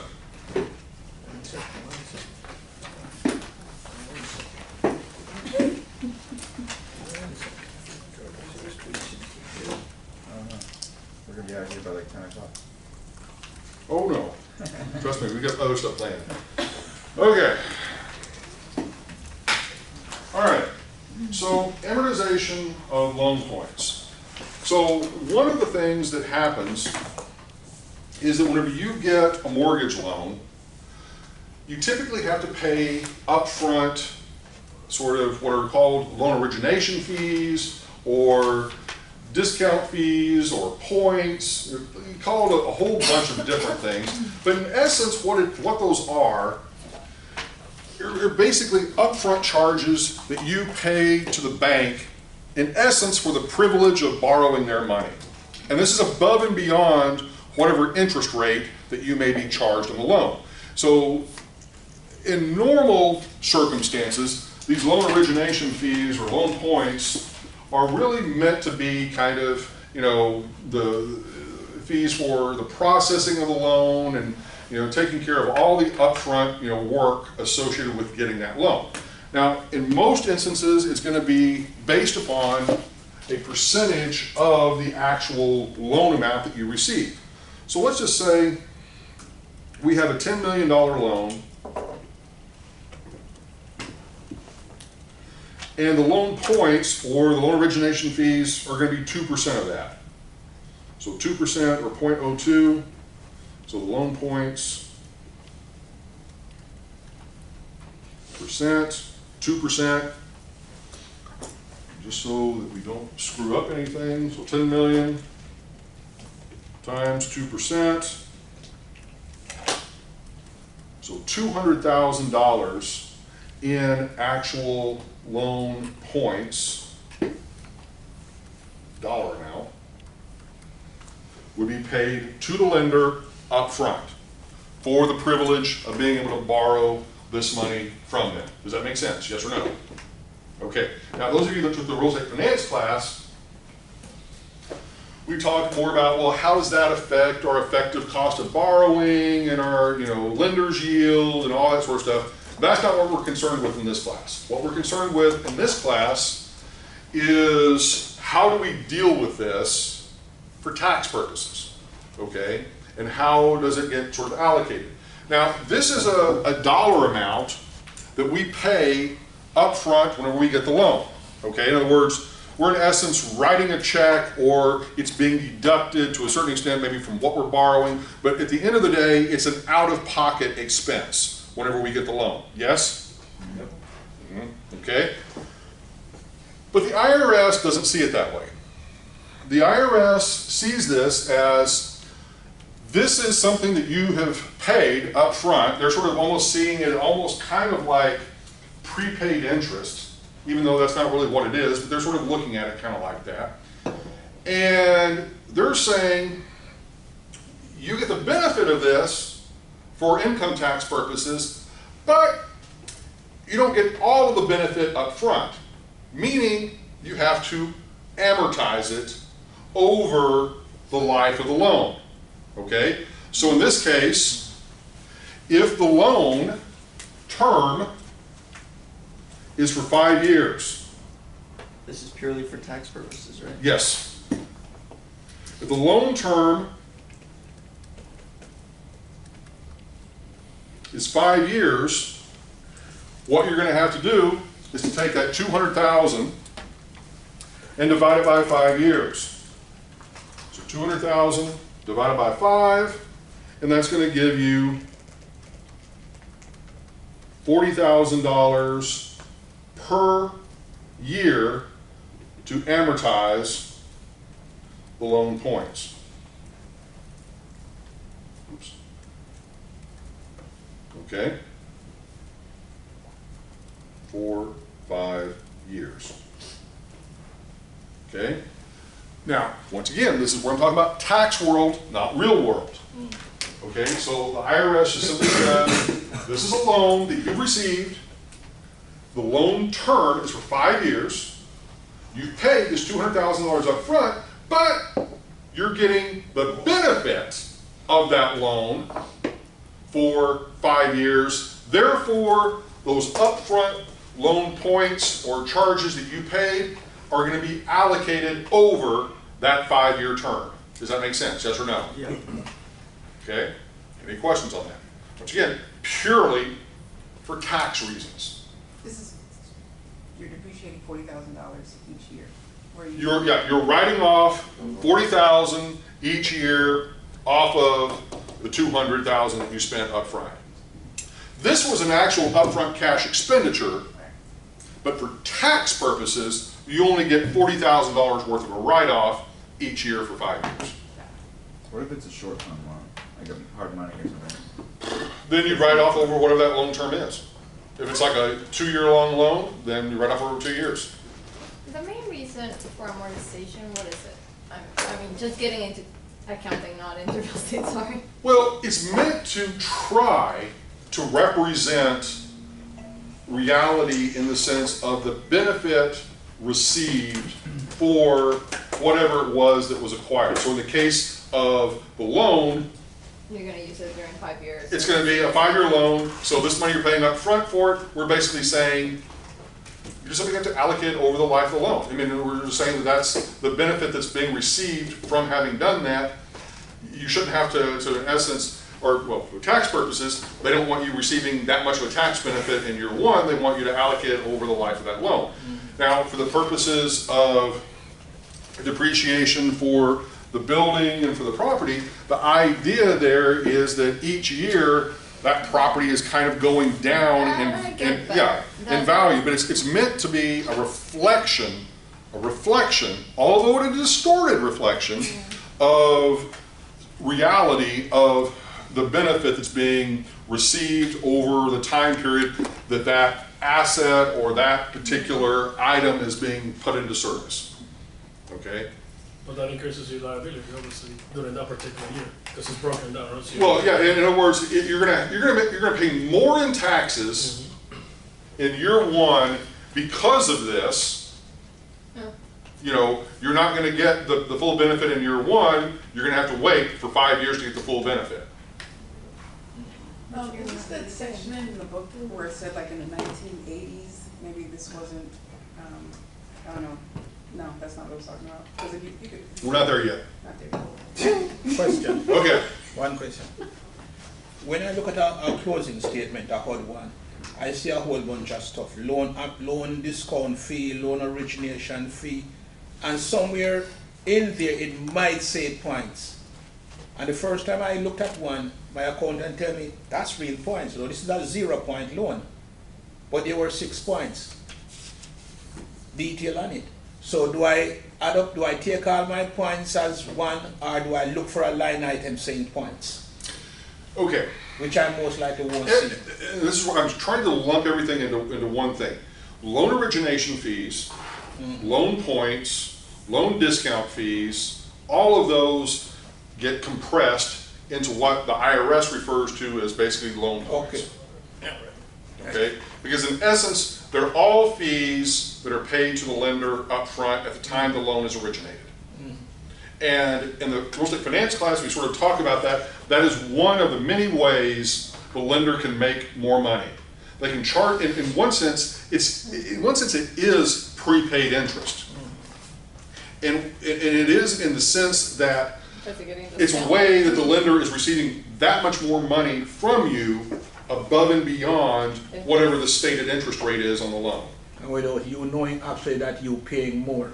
Yeah. Because you might get a 0-point loan, and then when you realize it, you're paying 10 points. Right. And it's a 0-point loan. So, very simply put, you can have, let's say, a loan that's a 5% interest rate with no points, no charges, no fees, nothing, 5% interest rate.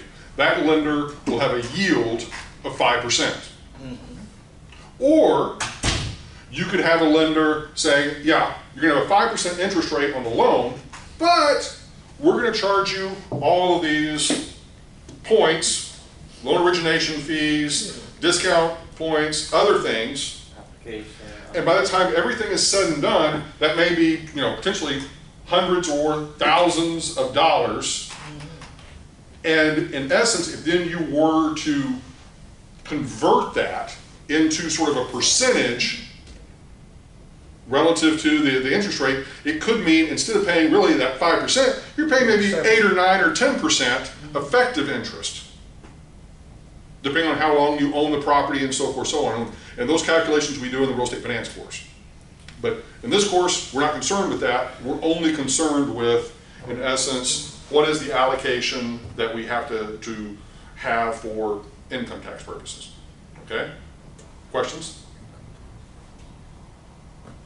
Okay, moving forward.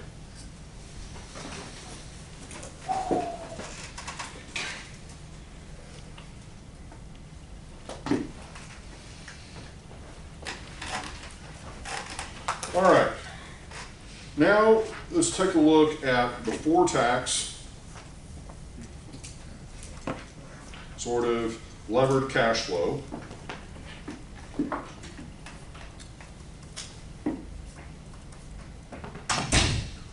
All right, and in this case, if we kind of go back and we say we've got our unlevered, this is the way this book approaches it, you've got your unlevered cash flow. And then beyond the unlevered cash flow, you've got your loan points.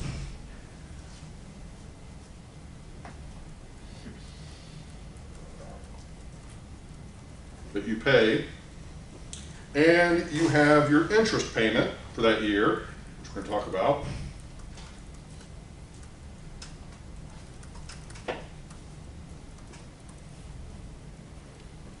All right, and once you've got those two, then that is going to give you what they refer to as the before tax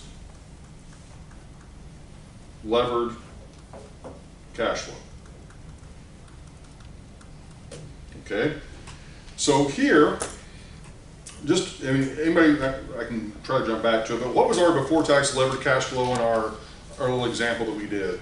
114,325. Okay. All right, So if that's our before tax levered cash flow, oops, sorry, that's actually the unlevered cash flow.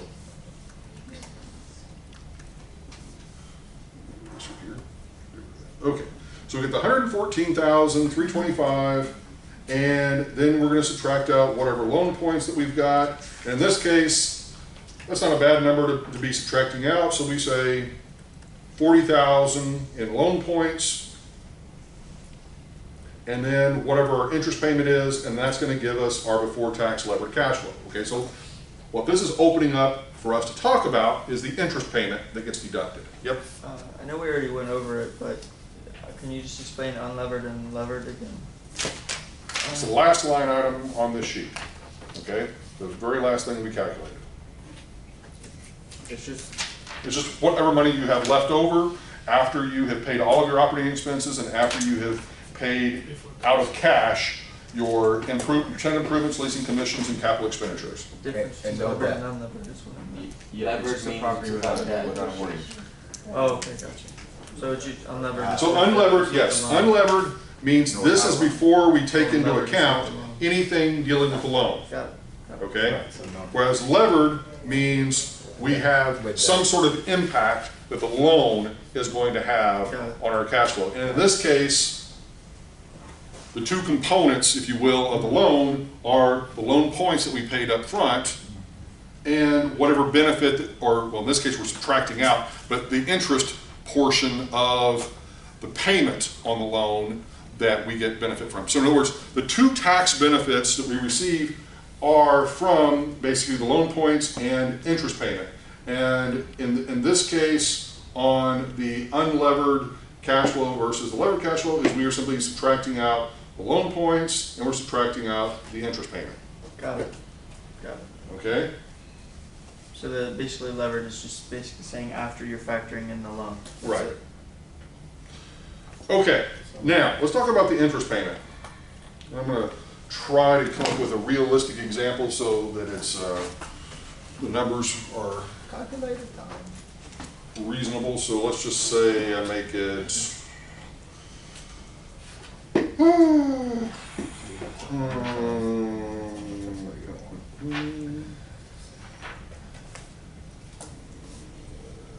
yeah, I'll come up with one. Okay, hold on. Let me just come up with one here real quick.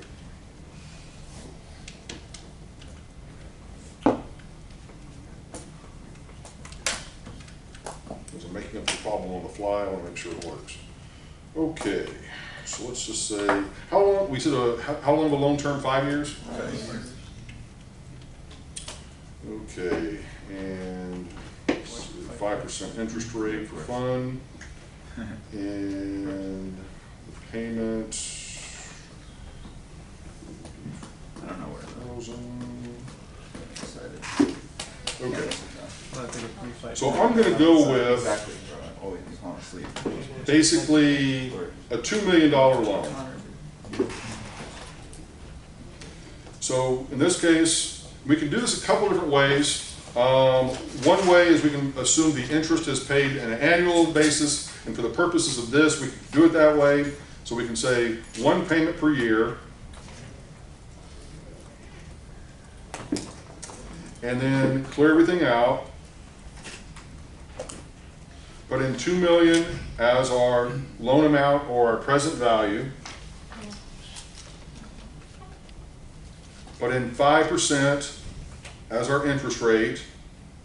Put in 5 years as our term. Solve for, yeah, that's maybe too much. Let's just, okay, so 2 million.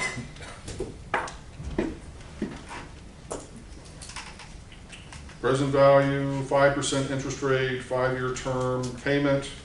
Oof, that's way too much.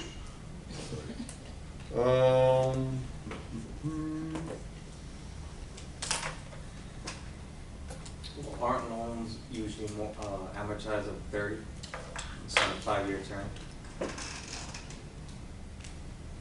we can do less than that.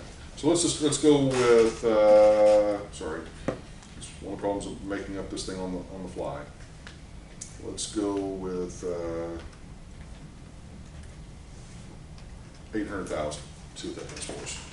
Okay, same process, 800,000 as the loan amount, 5% interest rate, 5-year term, payment, be 184,779.84. Okay, so that gives us the payment. Now what we have to do, and this is something we did not do last week, but we need to access the amortization function on the calculator to get how much interest was paid. So you're gonna do the following. One, and you're gonna use the input key on the left-hand side, second key down. One, input one, shift, amortize, top row, key 5 below the future value key, and then you're going to hit the equal key.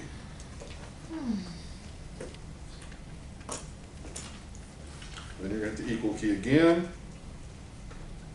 and that's going to give us the interest portion of the payment, which in this case will be $40,000. Okay, so let's go down here. Well, actually, it just ended up being equal to that. That wasn't completely intentional. All right. So our interest payment, $40,000. All right. Now we're able to calculate our before-tax cash flow. What do you mean before tax? That's the annual interest, correct? To calculate the interest payment for the test, or are you gonna give us a number? Oh, I'm gonna give it to you. You're gonna give it to us? Yeah, in this Okay. case. Thank you so much. Okay. All right. So let's just kind of go back over this real quick in terms of how you go about getting it and what it all means. Okay, now that I've got it kind of worked out. All right. So in this particular case, because obviously we're making this totally up on the fly and trying to make the numbers sort of fit with kind of what we've got, ended up landing on this dollar amount for the loan of $800,000, saying it's a 5% interest rate for a 5-year term to match up with what we've been talking about before. And so the first thing that we've done is we set the calculator for 1 payment per year, making the assumption that the loan has 5 total payments. In this case, each payment would be $184,779 each year. But what we need to know, and this is the part that we really need to focus in on, is how much of that payment was just interest expense for that first year, okay? So now, and we end up with $40,000. There's another way to get at that number without even having to use a financial calculator, okay? And that would be, take the 800,000, multiply it by 5%. There you go. Really easy. I'm sticking to that. Okay?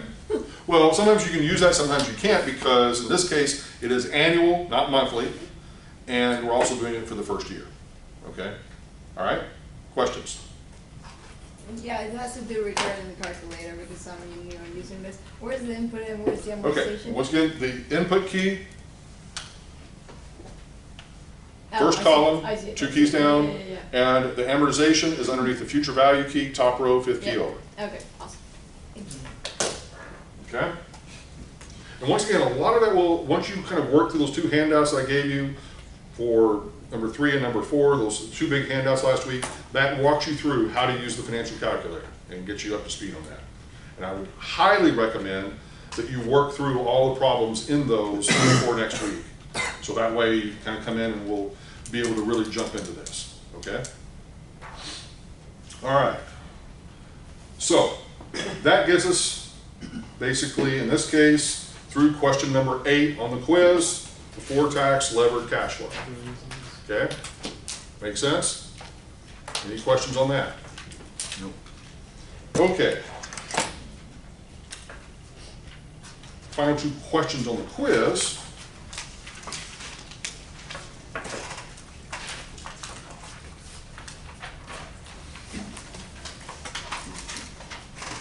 Okay. Coming up with taxable income, all right? And here, the little formula that I tend to use is to take net operating income, subtract out your depreciation, subtract out your loan points, and let's see, anything else we want to subtract out? Oh yeah. The loan interest. Oops. And that is going to give us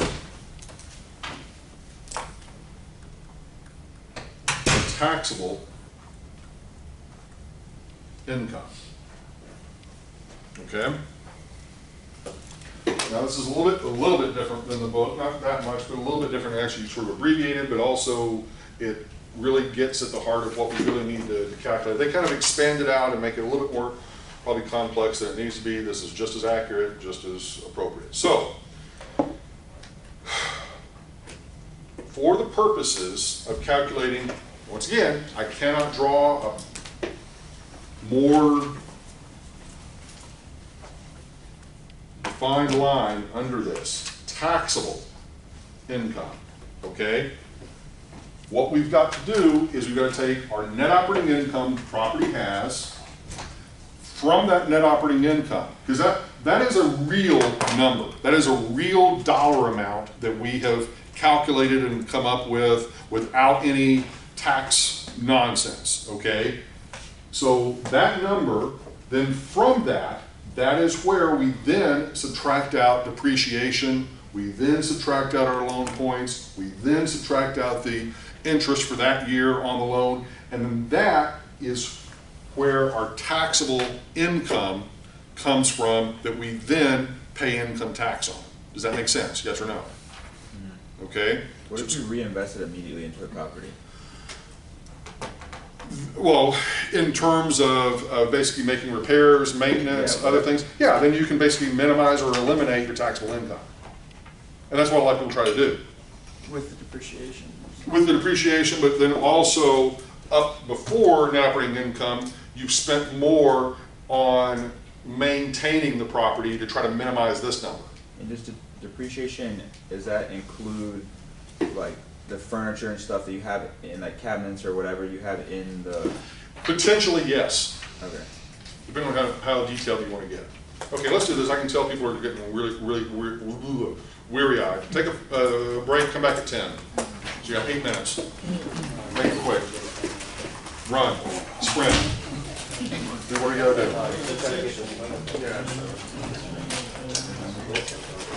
I want a coffee. I want a coffee. Can I put this in your fridge? Where the door is locked. Like how to do it, or? Yeah, I got a weird with the scale. Yep. Well, it was just for the calendar year.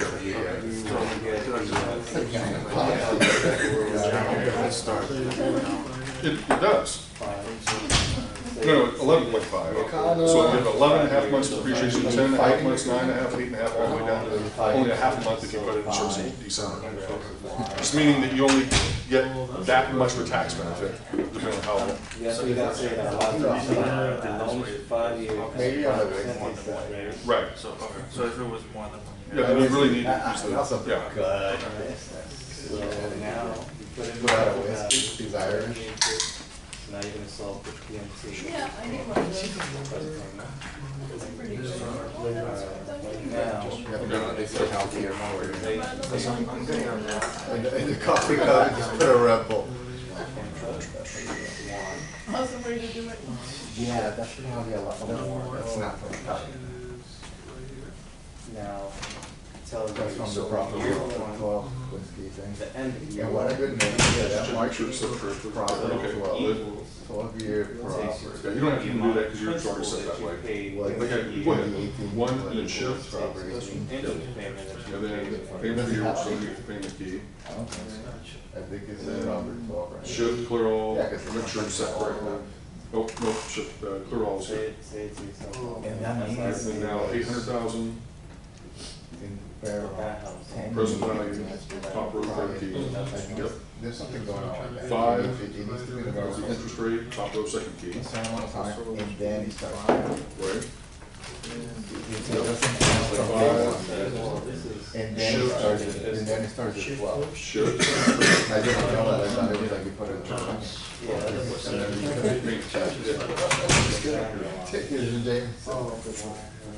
same with If the shift is clear, let me see. Sorry, yep, we can also do this, we'll kicks out the decimals. Okay, so let's just try, you wanna watch it? Yeah, so, Yeah, I don't have to do you one. can skip that, don't worry about that, so start with the 800. Alright, so this is all times I've been running.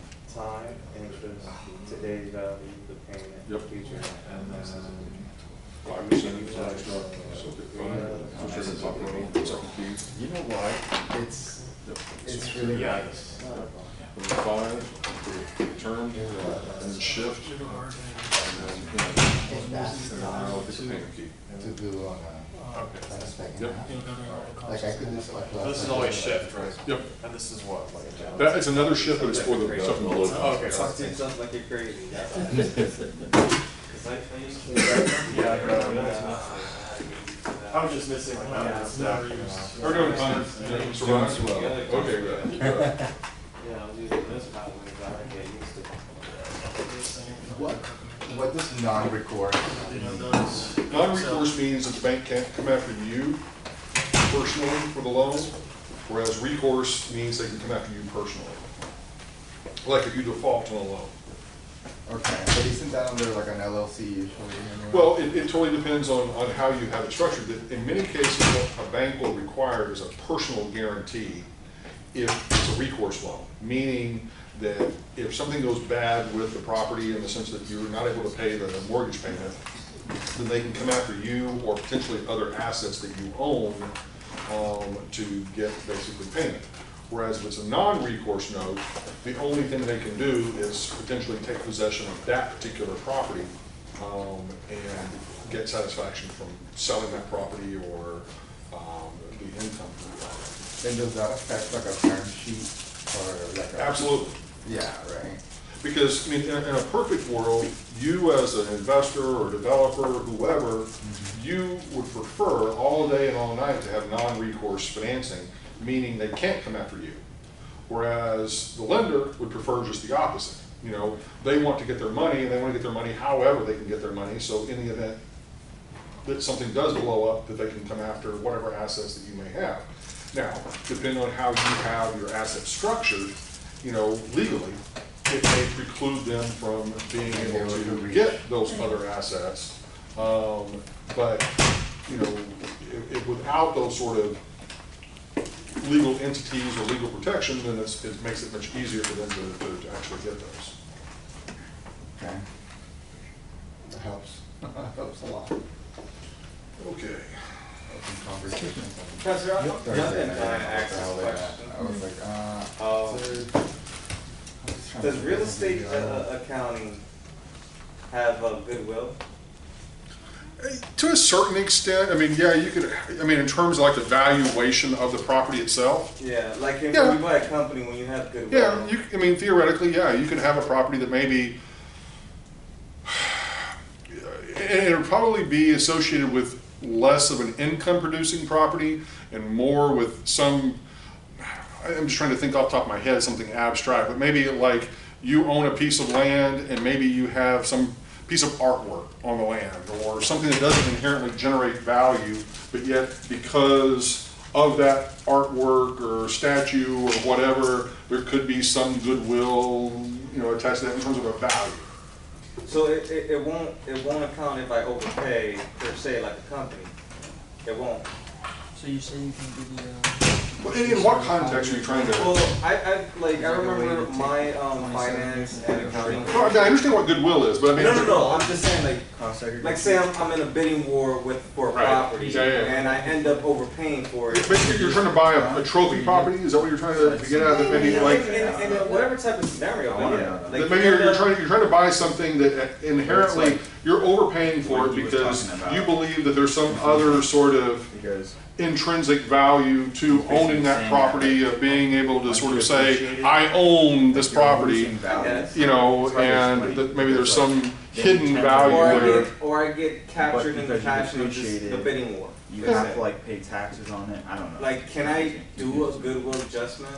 And I would think so, but then again, you know, I'm not a tax accountant. correct, which is why I wanted to find out, is there like a goodwill line item for real estate? Yeah, that would be a San Miguel question. Ah. No, because I mean, that's what he is. Yeah, like when he was talking about. I mean, he's a CPA, that's what, you know. It didn't come to me until I mean, Email him. when I was a kid, but like. I'm sure he'd love to answer.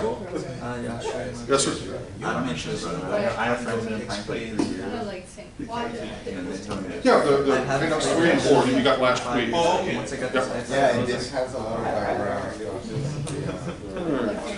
I have a question. Yep. So, what was super confusing for me was in the law and ethics class, he was basically saying how if you like depreciate an asset and then you sell it, you know, obviously you have to account for the depreciation, and that's going to be like taken from your profits, correct? Yes, that's recapture depreciation. Recapture, okay. So, but he was saying that if you 1031, the recapture is still in effect though. line item in accounting. He's saying that's still accounted for.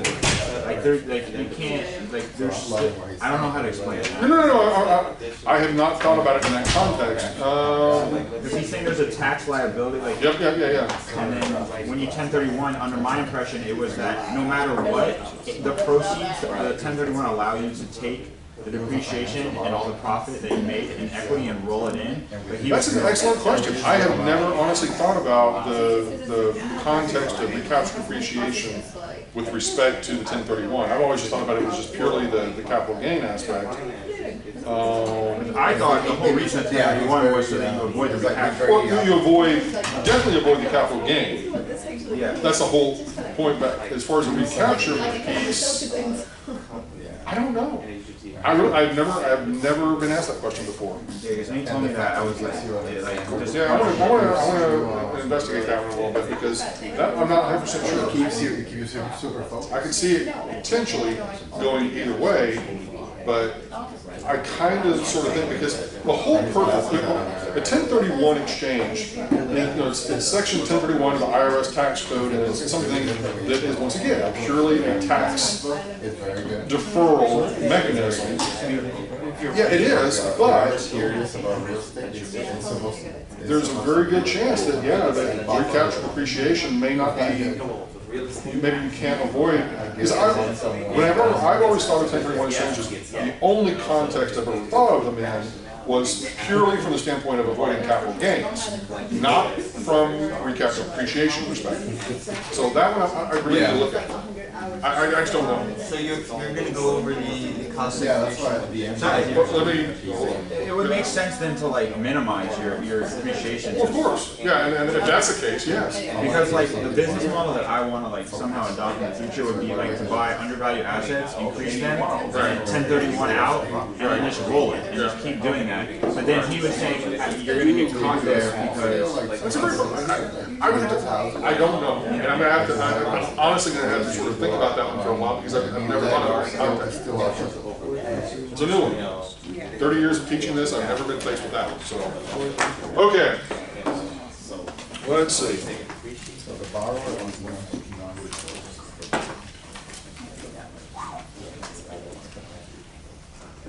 Okie doke. Back to our taxable income stuff. All right, so to the extent that we can, I'm not sure that we can, because we've kind of not been 100% consistent with the numbers we're sort of dealing with, but also, as I told you, and so this for the people who came in a few minutes late, keep in mind, on the quiz today, every single one of the 10 questions that you are asked are independent of each other. They do not build on previous problems or other problems within the quiz. So in what we've done today, though, in our lecture, is a lot of it has been kind of building on, previous things to kind of, simplify. But in this case, we may not be able to completely integrate everything, because we did kind of pick and pull on a couple of different things. But let's just go ahead and at least try. All right, net operating income, what was the number that we've been using? The 162. 162, yeah. 162 what? 325. 325. Okay. All right, and what was the depreciation number that we got on an annual basis? It's not gonna work for us because it's too much. But in the event that we would have used it, well, actually, okay, what the heck? We'll go ahead and use it. Depreciation number for the first year using mid-month convention was what? 200 and something? 290, 909. 290. 909. Now, that was the mid-month convention placed into service in January? No, it's 278, 787. Oh, I have to buy that. 278, Yeah, I have to buy I have to buy comp. 88. Okay. We can round off there, that's fine. Okay, correct about that. Now, what were the loan points? What was the dollar amount for the first year? 40. 40? Because this actually will show us something that will be interesting. Okay, and then our interest on the loan was also 40, right? Yeah. Okay, so let's just see what this does to us. Is this actually actually your textbook, whenever it deals with this, it does something very similar. What is that, 787? Wouldn't that be? Yeah, 788. The government would give you money back if you. Well, no, you get to defer. Oh, to the next year. Yeah. Must be nice. Until you die. You carry forward, basically, the loss. So 162, 325, minus 278, 788, oops, try it again, 162, 325, minus 278, 788, minus 40,000, minus 40,000. 1031 until you die. Yeah, but what if? So we end up with a negative, what, 196, 463? Just double check. One more time. 162, 325, minus 278, 788, minus 80,000. Yeah. So 196, 463 taxable. That's taxable income. Taxable income. So you have a negative taxable income. Okay, now, go ahead.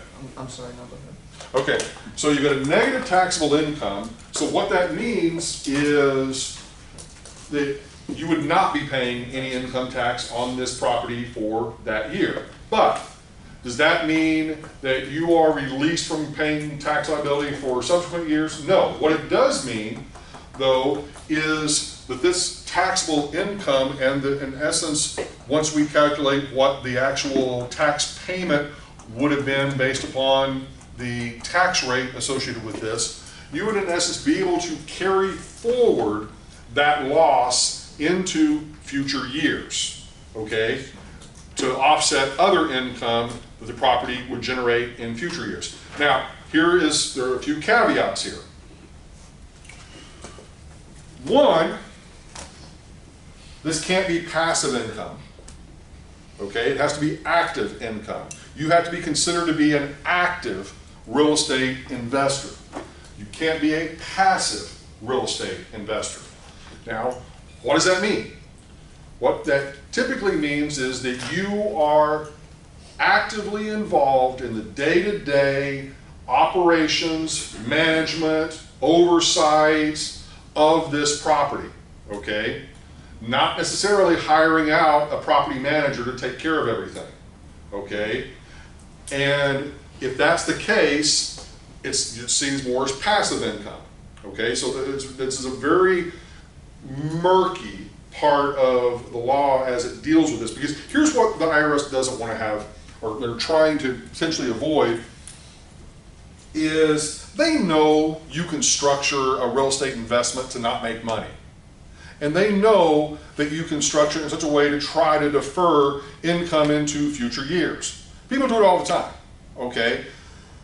But they want to ensure that this is a legitimate loss, because they know that you can own a property and the market is bad, that there aren't tenants out there to lease your property, okay, and that it's going to lose money. And they're okay with that, but they want it to be a legitimate sort of loss, okay? It's got to be, once again, we get back to that whole arm's length set of transactions. You know, you can't go leasing out the property below market rents to your friends and family and then take this loss and then expect that somehow that's going to be considered to be appropriate by the IRS. Does that make sense? Okay, so there's going to have to be some reasonableness, you know, infused into this. Now, in this particular case, we're sort of mixing some apples and oranges here because the depreciation amount that we calculated was based on a valuation much greater than, you know, this property, but we're trying to kind of, you know, just kind of make things fit for the purposes of our just kind of calculations. But in this case, yeah, we ended up with a negative taxable income, and all I'm trying to say about that is that yes, you would be able to push off that negative income against future years' income. Now, the whole active versus passive thing, that if you're the owner, you're actively managing it, like once again, our guest speaker last week, perfect example of an active investor, okay? This is what he does for a living, this is how he's you know, earning his income and so forth, so on. Very clearly an active investor. So if this were to happen to him, it'd be okay from the standpoint that he could use those losses to offset other income that he has off of real estate activity. Because part of this whole, like, and you read in your book about like the 1980s era tax shelters and things like that, what was happening in a lot of instances is because of the tax benefits and tax treatment of real estate, it was very beneficial for wealthy people, specifically who maybe had professions other than real estate, to be owners of real estate. And probably the most, if you had sort of the stereotypical situation, would be like a doctor or a lawyer that had a lot of extra income and saying, hey, I want to invest in real estate, and I'm making a lot of money from my medical practice, I'm making a lot of money from my law practice, and what I want to do is I want to shelter some of that income by investing in real estate. So what they were in essence doing is they were able to buy real estate, take huge losses on the real estate, but they're still gaining ownership in the real estate, but they're using those losses to offset their income coming from being an attorney or being a doctor. Does that make sense? Yes. Okay. And so the IRS was like, we're pretty much going to get rid of that, thus the term sort of the active investor. Now, you could still be an attorney or you could still be a doctor and you could still be owning real estate and still take losses, but you've got to prove that you're doing this, Africa now with the exact, standard in terms of the number of hours over the course of the year, but there are kind of thresholds that sort of say you have to spend X number of hours, owning and managing and so forth to meet that threshold of being sort of an active investor. Yep. So as long as you're actively in that in the field of real estate, that negative 196,000 could be now that's offset against other income. Offset against all your other real estate assets, or if you were just actively investing in real estate. Well, it could also be used against other income that you're generating. As long as it's through real estate. Right. Well, and that you're an active investor. So you can't offset that against like some type of like import-export business? You potentially could, but you've got to be truly an active investor in the real estate side of things. It's got to be seen as kind of your primary sort of, area of... It's pretty low at the requirements. Yeah, and I used to remember all of these off the top of my head, and I know there are bits and pieces of them that have changed, but yeah, it's a certain, number of hours each year, several hundred hours a year that you've got to... How much? I think it's 750. Okay, that sounds like... Yeah, it's 700 something. So, being able to somehow document that, verify that, and once again, I'm trying to be as realistic about this as possible. You can put anything you want on your tax return. And I'm saying this in front of the camera. You can put anything you want on your tax return, but you want to put what is accurate, what is appropriate, what is legal, what is ethical, all that on that tax return, because in the event that you are audited, then that is potentially going to come back and bite you, is what I'm saying. And so this whole thing of claiming, yes, I am an active investor, yes, I meet the threshold of the number of hours, yeah, you can put all that on your tax return and say, yes, I am. That doesn't make it so. You know, in a sense, in the eyes of the IRS, that they come in and they were to audit you, they're gonna say, okay, prove it.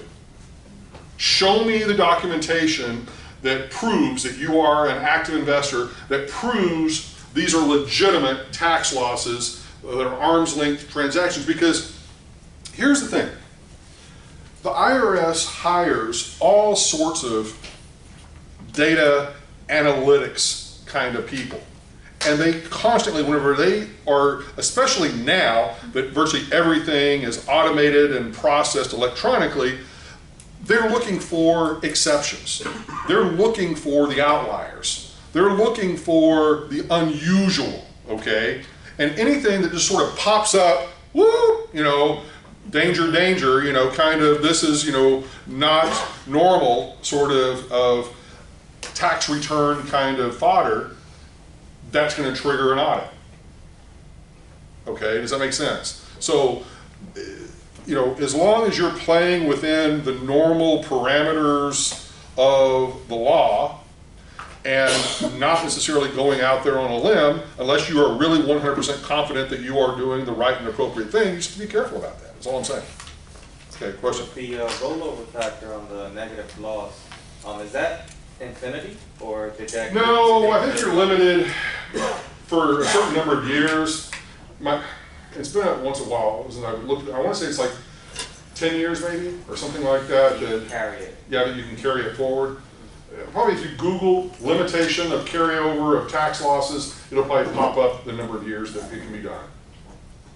And it actually has a limit, right, to the amount of income that you report for, you know, for the next year. So you cannot actually apply the entire amount if the income that you are reporting. Yeah, I mean, it may take you 2 or 3 years to wipe out that. Yeah. So it's not like you're just limited to the next year. Like, for example, it may have a loss for several years.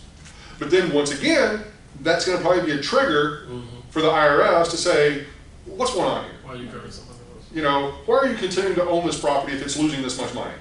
Well, it could just be a massive loss, right? Like, Of course it could. you could just like do No, horrible but you have to unemployment. understand, I guess what I'm saying is that IRS wants its money. And so they're going to be looking at anything that is, in essence, blocking them from getting their money. And so massive losses like this are going to trigger red flags that they're going to want to investigate this, is what I'm saying. Okay? If they're getting money off of this property, even if it's a small amount of money, they're probably going to be okay with that. But if it's consistently generating a loss, then they're going to be saying, okay, is it legitimate or not? What about like Trump's casino when he lost like millions and millions and tens What of has he hundreds? said over and over again, without getting political? He says he's constantly under an audit. Oh, that's true. Yeah. Okay? And there's a reason for that. Alright. Okay? And not getting political, but he obviously has very complex transactions, you know, with regard to his tax liability on real estate related assets. Okay? That's all I'm going to say on that. Okay, yeah. But realistically, like legitimately on it, if it's all legit, even though it is a big loss, I mean, and they do audit you, but everything that you're doing is legit, but you just have a huge loss and it just makes sense, I mean, you're fine. Yeah, no, and that's fine. I mean, look, businesses lose money all the time, but yet, what I'm trying to say is, there are a lot of unscrupulous people out there trying purposely to make it not make money. Like, for example, let me give you just a very realistic example. If you own an income producing property, one of the things that some people do, I have never done this, is to try to roll in a lot of personal expenses into that property ownership.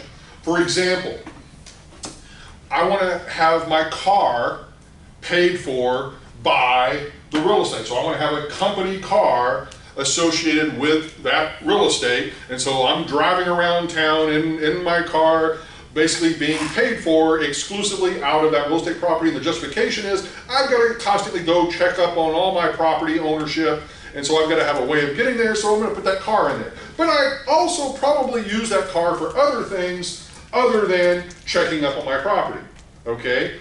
Also, I may try to buy a bunch of computers, a bunch of equipment, a bunch of other things that, yeah, technically I'm going to be doing the books, I'm going to be sending letters and emails about my property on that computer, but the reality of it is you're probably using it for private use as well, okay? And then there may be other things that are going to be much more blatant, like, for example, I'm going to hire a landscaper to come and do the landscaping for this office building that I own, but I'm going to just sort of say to him, hey, if you want this job to do the landscaping for my office building, and that's what you're going to bill me for, but also I want you to do all the landscaping at my house and not bill me for that. In essence, having them bill you more for the office building to offset the cost of not billing me for my house, which would be totally wrong and inappropriate and illegal.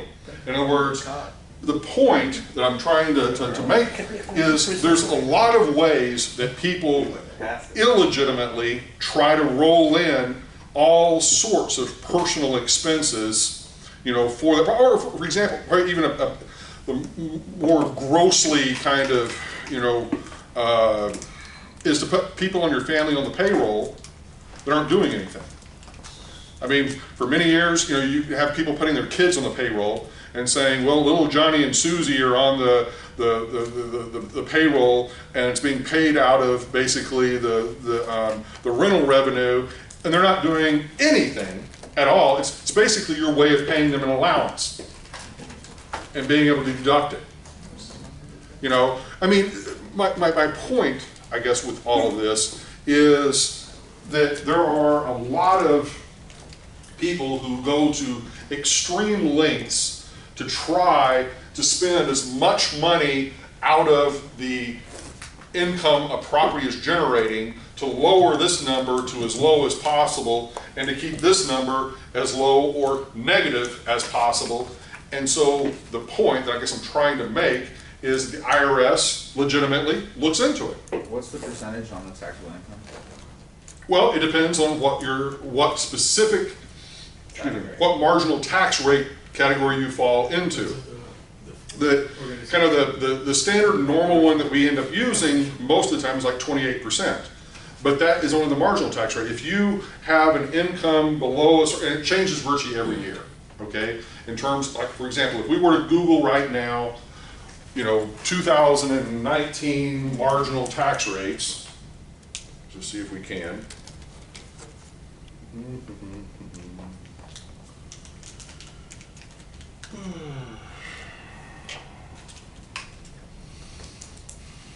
Oops.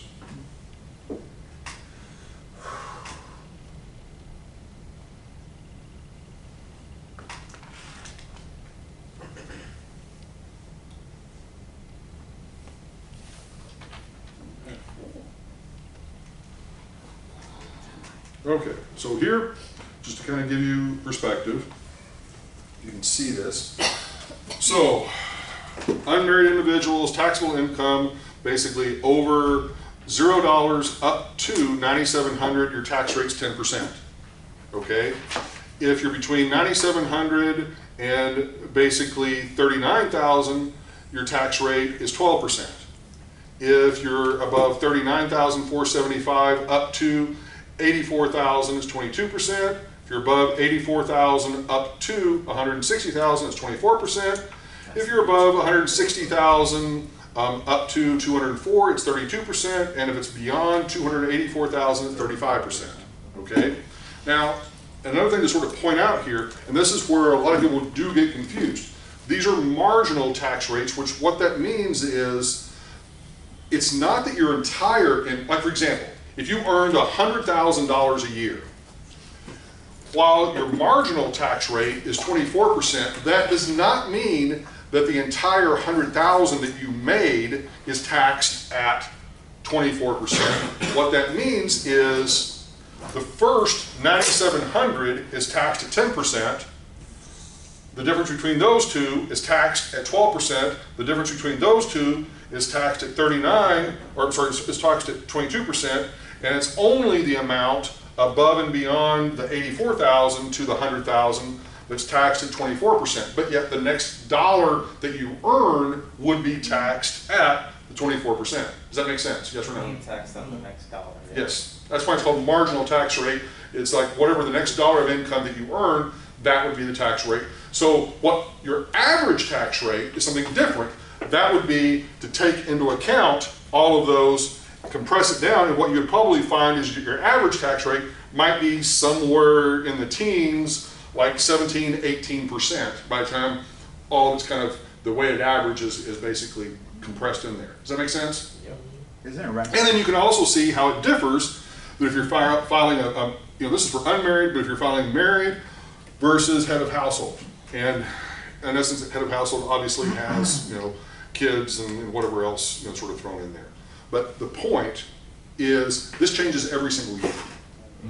And this is different from corporate tax rate. Yes, as well. which changes pretty much every single year as well. Because this is good for LLCs, which are pass through, but on a corporation level, it's completely different.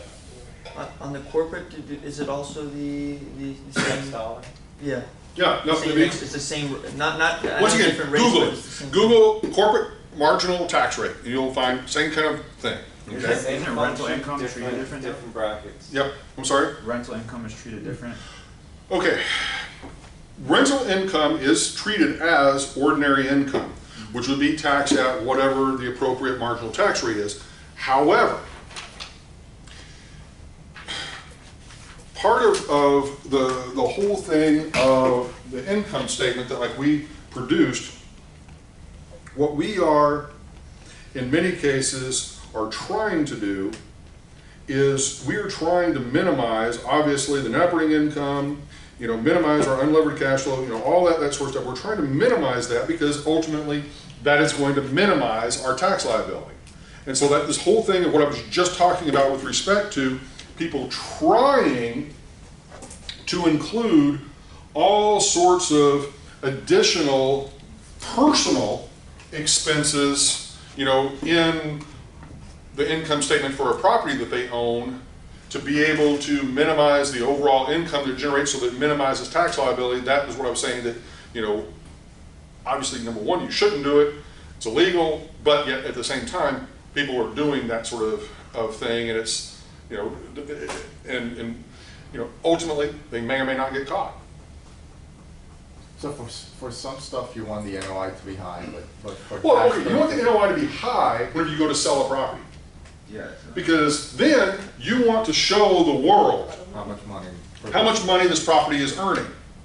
Okay? But yet if you're, and this is where, you sort of like look at movies and they always talk about, well, they're keeping 2 sets of books. Well, it's the same kind of thing. You can sort of say, okay, well, they're keeping 1 set of books, sort of for tax purposes, but then there's this other set of books that are the real books of, what it's really generating, but, that may be much higher than obviously the tax books kind of thing.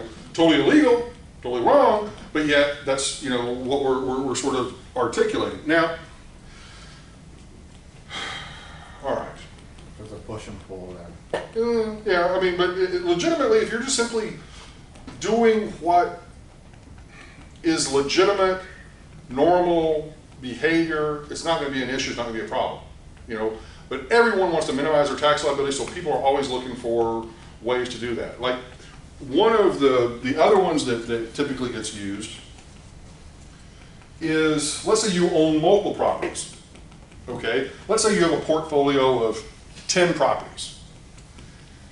And with regard to expenses and so forth, you have to allocate certain things between them. Like for example, let's say you have one landscaping contract that covers all 10 properties.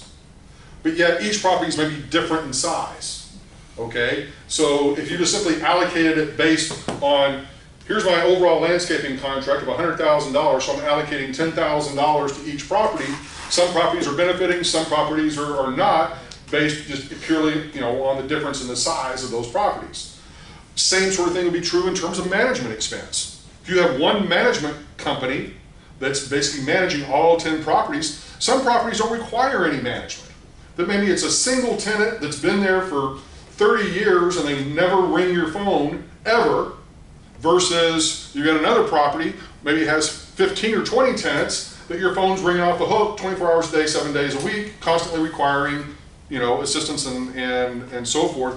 But yet, for the purposes of allocating expenses, you may just simply say, okay, I have 10 properties, I'm just gonna say 10% of my time is spent on each one.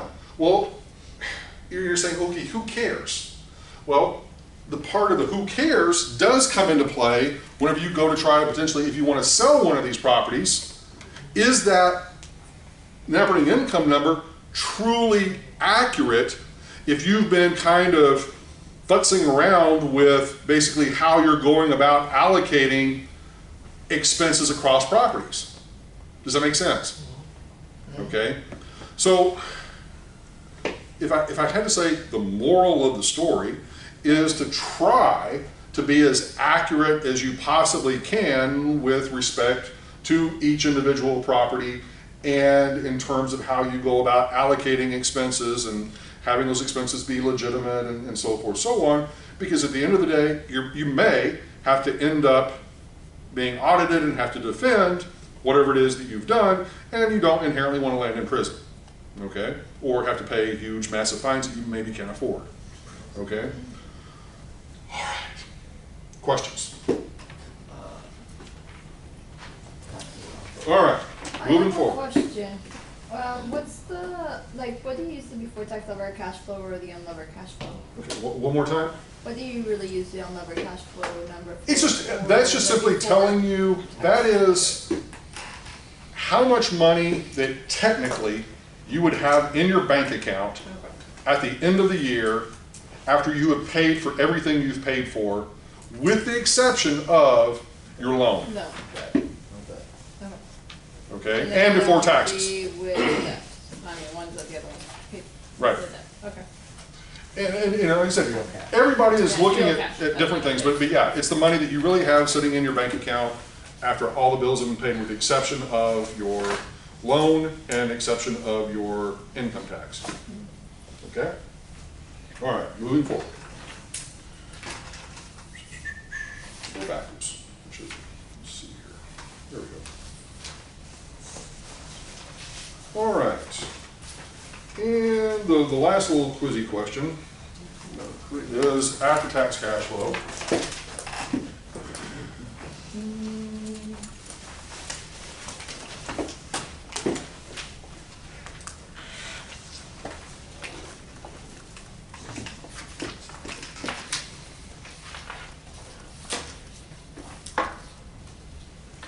So before we do that, do you feel like you're learning anything? Yes? Yeah. No, possibly could be, beyond being put to sleep and put out, okay, all right. All right, now, so in this case, we've got our before tax cash flow, and we've got our taxable income,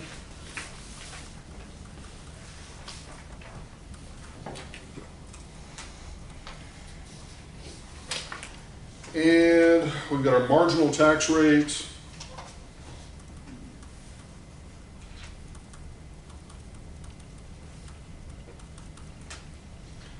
and we're going to be calculating our after-tax cash flow. Okay, I'm going to make up some new numbers here just so that we can kind of let's work through it, because I do want a positive number for our taxable income. All right, so we can get some actual taxes paid and the IRS is happy.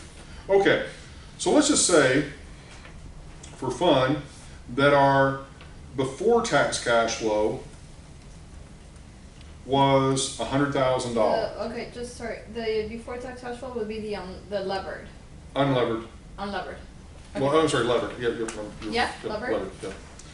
Because this is after the. Yeah, after the mortgage payment. Yeah. Okay. All right. So let's just say that, and once again, so we're making the assumption this problem is totally divorced from all previous problems that we've worked. But just to. Yep. Yeah. Yes. Okay. So we have our before tax cash flow that, let's say, is $100,000. Now, as a result of doing kind of this whole sort of thing, or where we take our net operating income, we subtract out depreciation, we subtract out loan points, interest on the loan, and so forth, so on, we end up with a taxable income. And in this case, let's say that all of that stuff, the net effect is it lowered our taxable income down to 75,000. Okay? The net effect of all of those tax benefits and whatever else has kind of got us down to a taxable income of 75,000. Then we have a tax rate of, let's say, 28%. And I'm just pulling that out of the sky. That's kind of been the normal sort of rate that typically gets used over and over again. All those, I said, it kind of changes a little bit from one year to the next, but let's just go with 28%. That's factoring in all of the different percentages. Yeah. So we're saying this person probably has a pretty decent income. Gotcha. You know. All right. So 75,000 times 28% would mean 21,000 as income taxes payable. Okay? So that would be the dollar amount that you would actually write a check to the IRS for. Does that make sense? Yes or no? Yeah. Okay? Now, what we do to get after-tax cash flow, I'm going to write this over here just so that you kind of understand. Before tax cash flow minus income taxes payable equals after-tax cash flow. So what you're doing is you're taking the before tax cash flow, you're taking the income taxes payable, and that is going to give you your after-tax cash flow of 79,000. Now the question that you should be asking, what percentages of the total? Well, you could do that. You could simply say, well, the net effect on your income, in essence, you're paying of the before tax income, you're paying 21% effective sort of or average tax rate on the income the property is actually generating. But many people sort of make the mistake of saying, oh, well, I subtract the 21,000 from the taxable income to try to get my after-tax cash flow. No. Once again, keep in mind, this taxable income number is almost, it's not meaningless, but it's a subroutine to get there because it's strictly for the purposes of calculating what our taxable income is. It's not, it's once again, this is once again, not real world, tax world.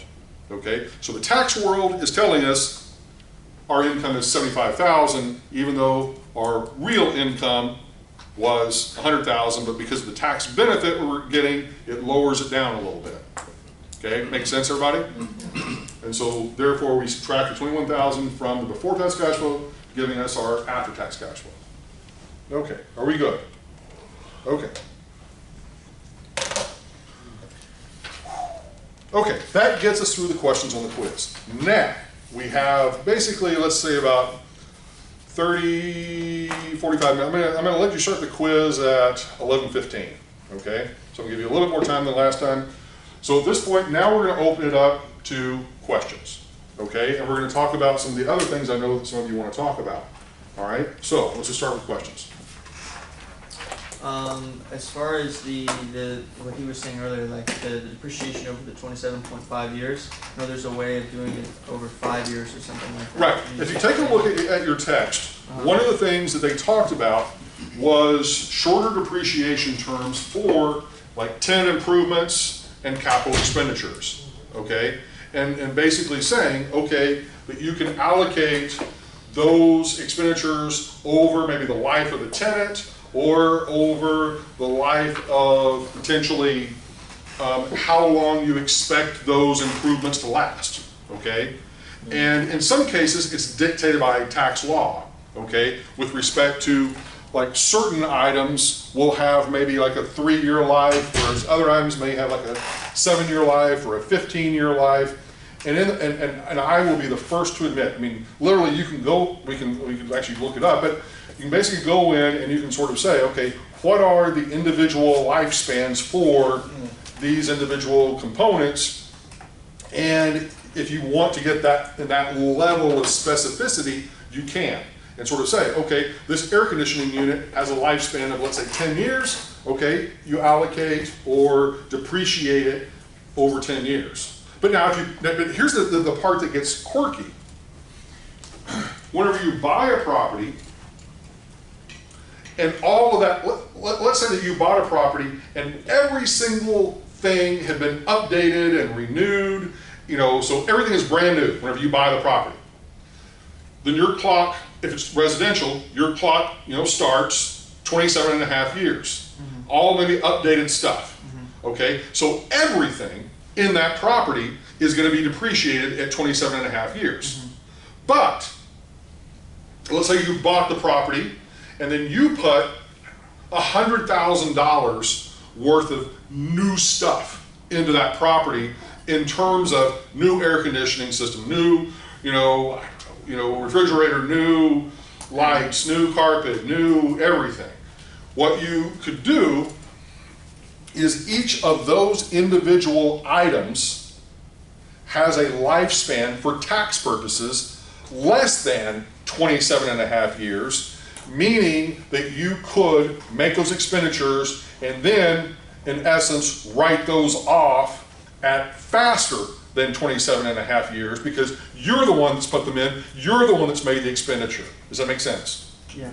And that's on an item by item basis, and I will be the first to admit I don't remember what all of, I mean, there literally are pages and pages and pages of tax law that deal with this that say, you know, this particular item has a 10-year life, this one has a 3-year life, this one has a 5-year life, and so forth.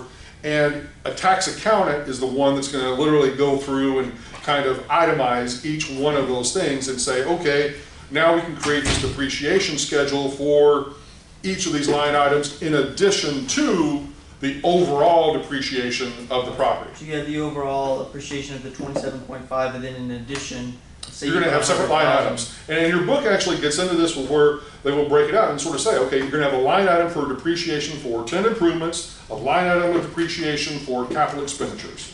Gotcha.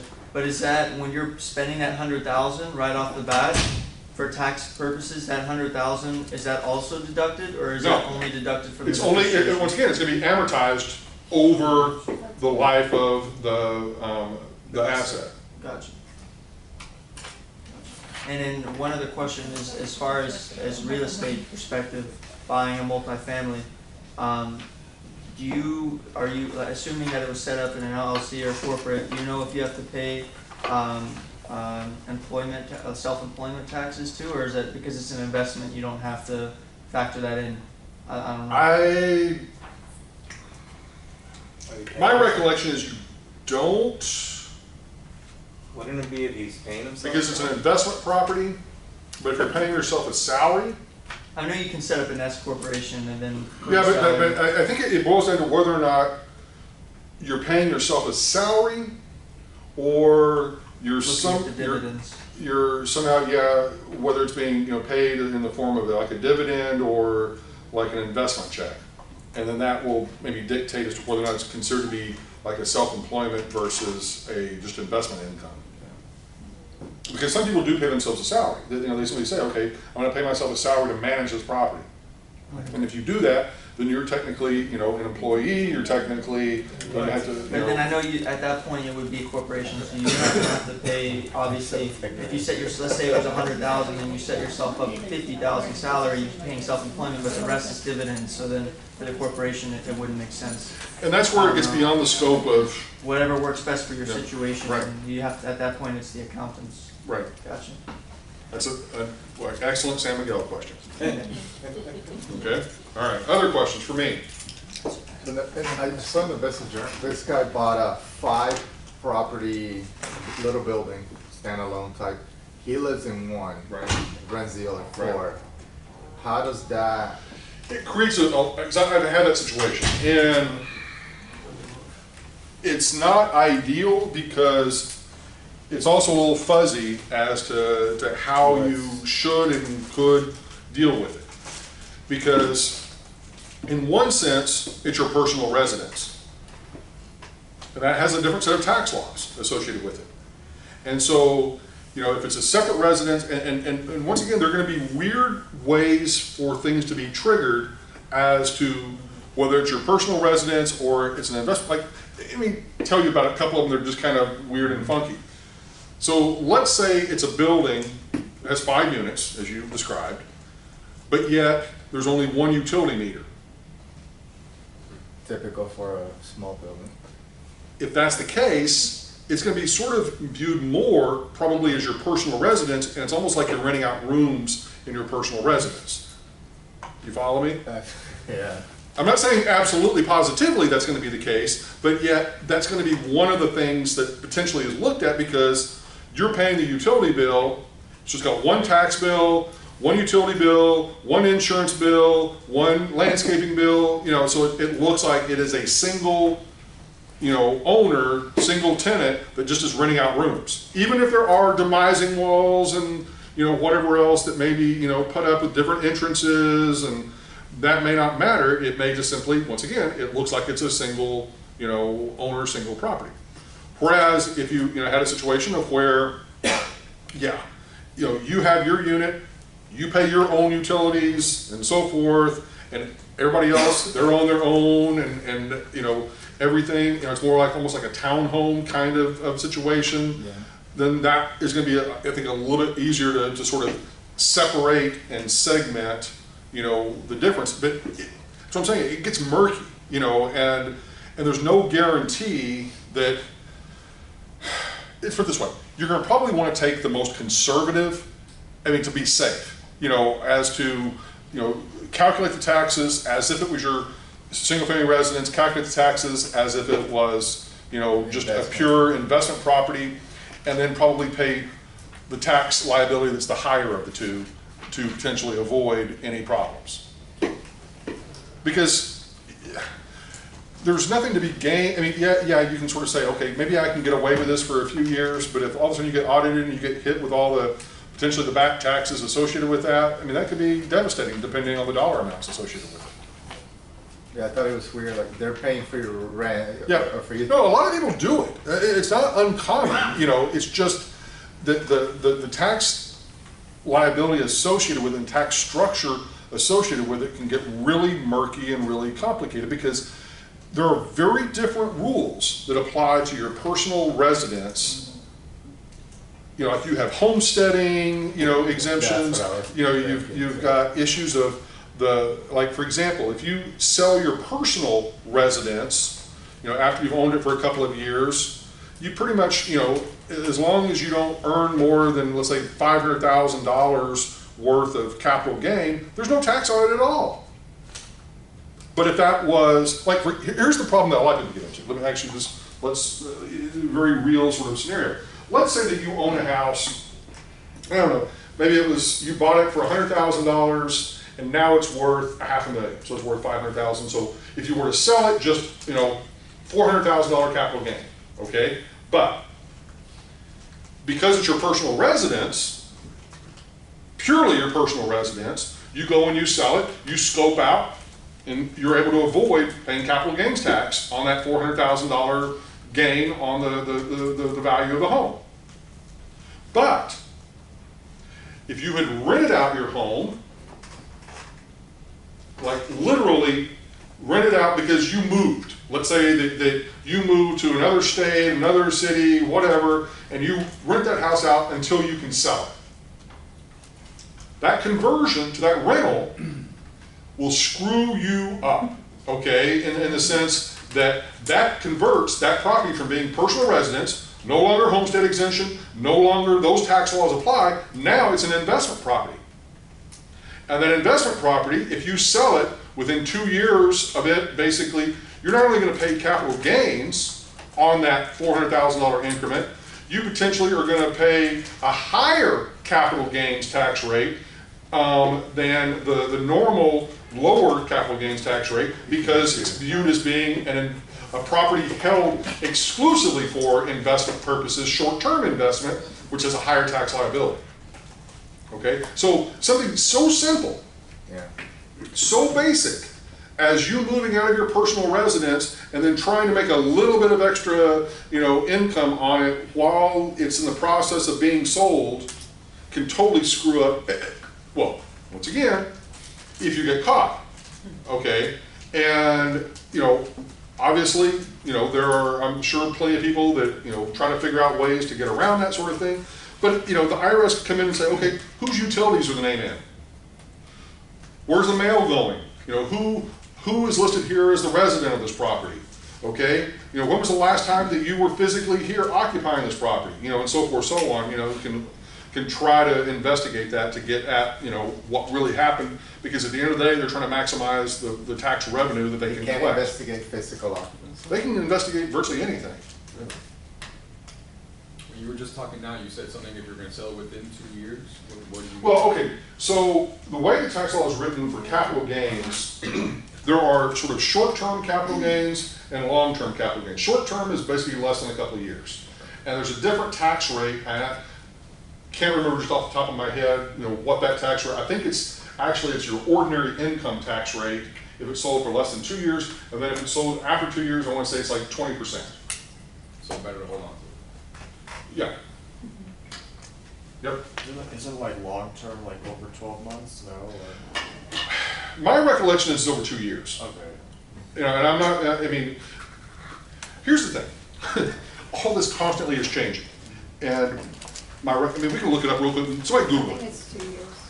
But my recollection is it's 2 years is considered to be short-term capital gains, and long-term is considered to be over 2 years. Correct, and there's a different amount between marriage and single. Right.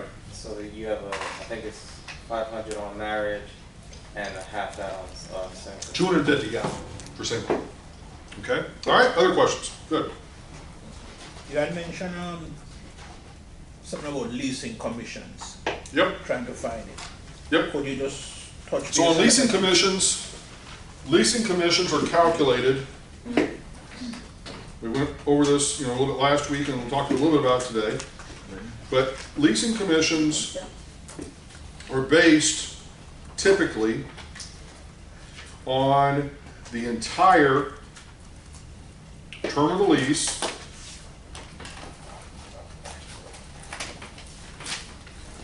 so that if, let's say we have a 5-year lease,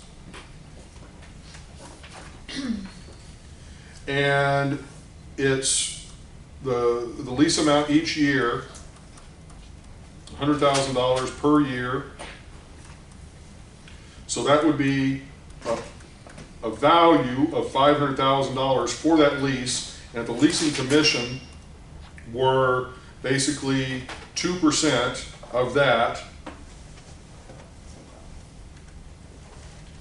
check, then your leasing commission on that would be $10,000 paid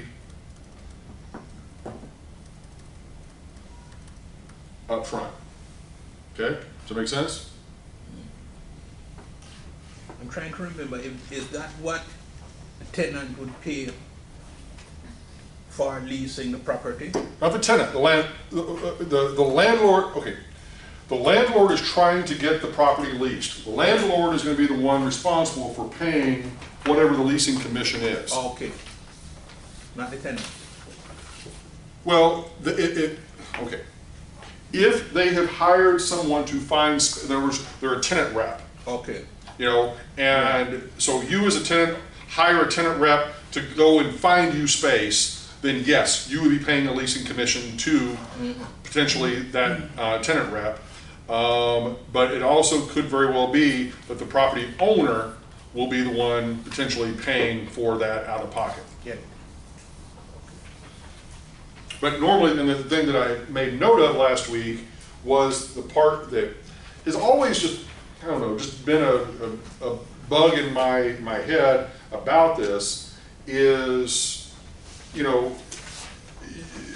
normally the way that it works is that you maybe get half of, or the leasing agent would get half of this up front whenever the lease is signed, and then the other half whenever the lease commences or starts, okay, if they're different in dates. Like, for example, you could obviously sign the lease today, but they don't take occupancy until a month from now. And so, in essence, they would get paid maybe $5,000 today whenever it's signed, and then another $5,000 whenever the tenant takes occupancy. But the part that sticks in my brain is, as a property owner, it's always bothered me that you're basically paying, all of this up front at the time the lease commences, as opposed to potentially, being able to allocate it over the life of the lease. Because, Cole, let's say, leases or is the leasing agent, and I'm supposed to pay him $10,000 up front, but this is a 5-year lease. My preference would be to do what? To basically pay him $2,000 for this first year. If the tenant is still here a year from now, I pay him another $2,000. If the tenant is there another year, I pay him another $2,000. That's what I would prefer. It doesn't work that way, unfortunately. It works, he's gonna get paid all of his money up front. But then if the tenant moves out after 1 year, he still gets to keep his, upfront leasing commission. I'm stuck with having to release the property and pay another leasing commission. And that's regardless of the credit quality of the tenant? Whatever you negotiate. You could obviously put some sort of a stipulation, within, that he must bring you a tenant of a certain sort of credit threshold, in terms of a credit score, or, some sort of equivalent, in terms of a corporate entity with a certain, quality of the tenant and their ability to make those payments and ultimately, to give you additional comfort that's a quality tenant and not just some horrible tenant that you're stuck with. That could very well be out of there in 6 months or a year. So I guess it's just, make sure you have a good lease agreement with your...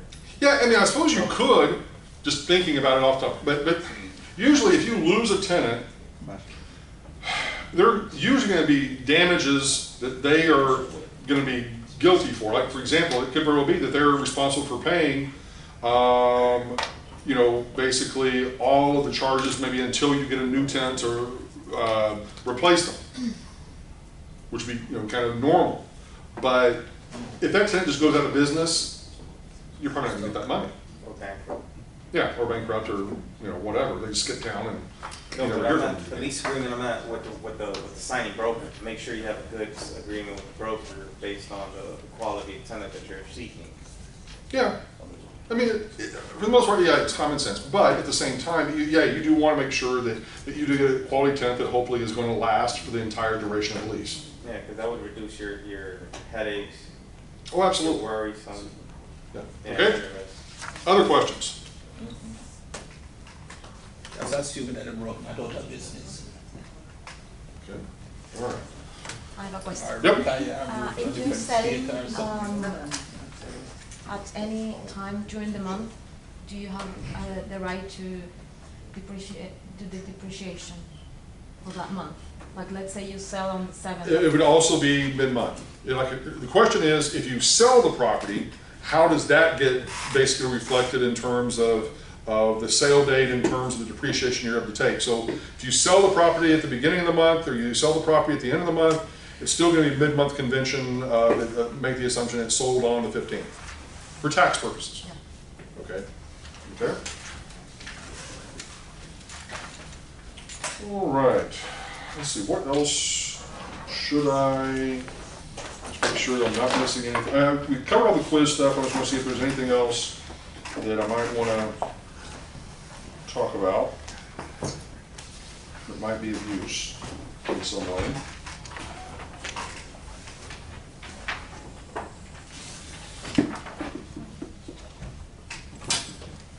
I think I've covered most everything. How many years? Okay, is that it? No other questions? All right, let's do this. Take a quick 5-minute break, and then we'll come back and do the quiz. Yep. So we got a lot of extra time today to do the quiz. Too much time. No free food today? Nope. Well, actually, they do have maybe some leftover bagels. I don't know. But no lunch today. No.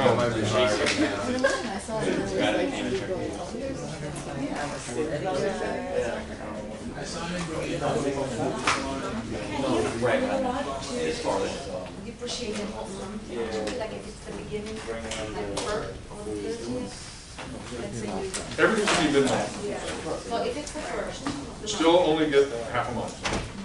if you go the last day of the month, Then you would get the following full month for the next month. So you're not only August. But a half a month for that. for me, But regardless of, even if you, okay, let's just say you bought it or you sold it in January, you're still, January 31st, you're still only gonna get a half a month regardless, either way. Half a month. half a month.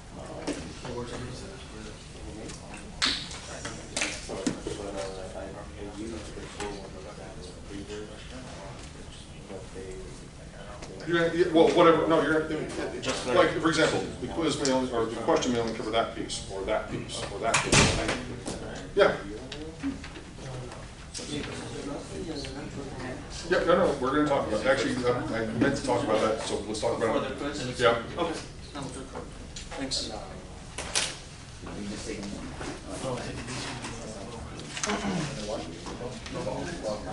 Yeah, I guess the whole tax thing is really, really complicated. I feel like it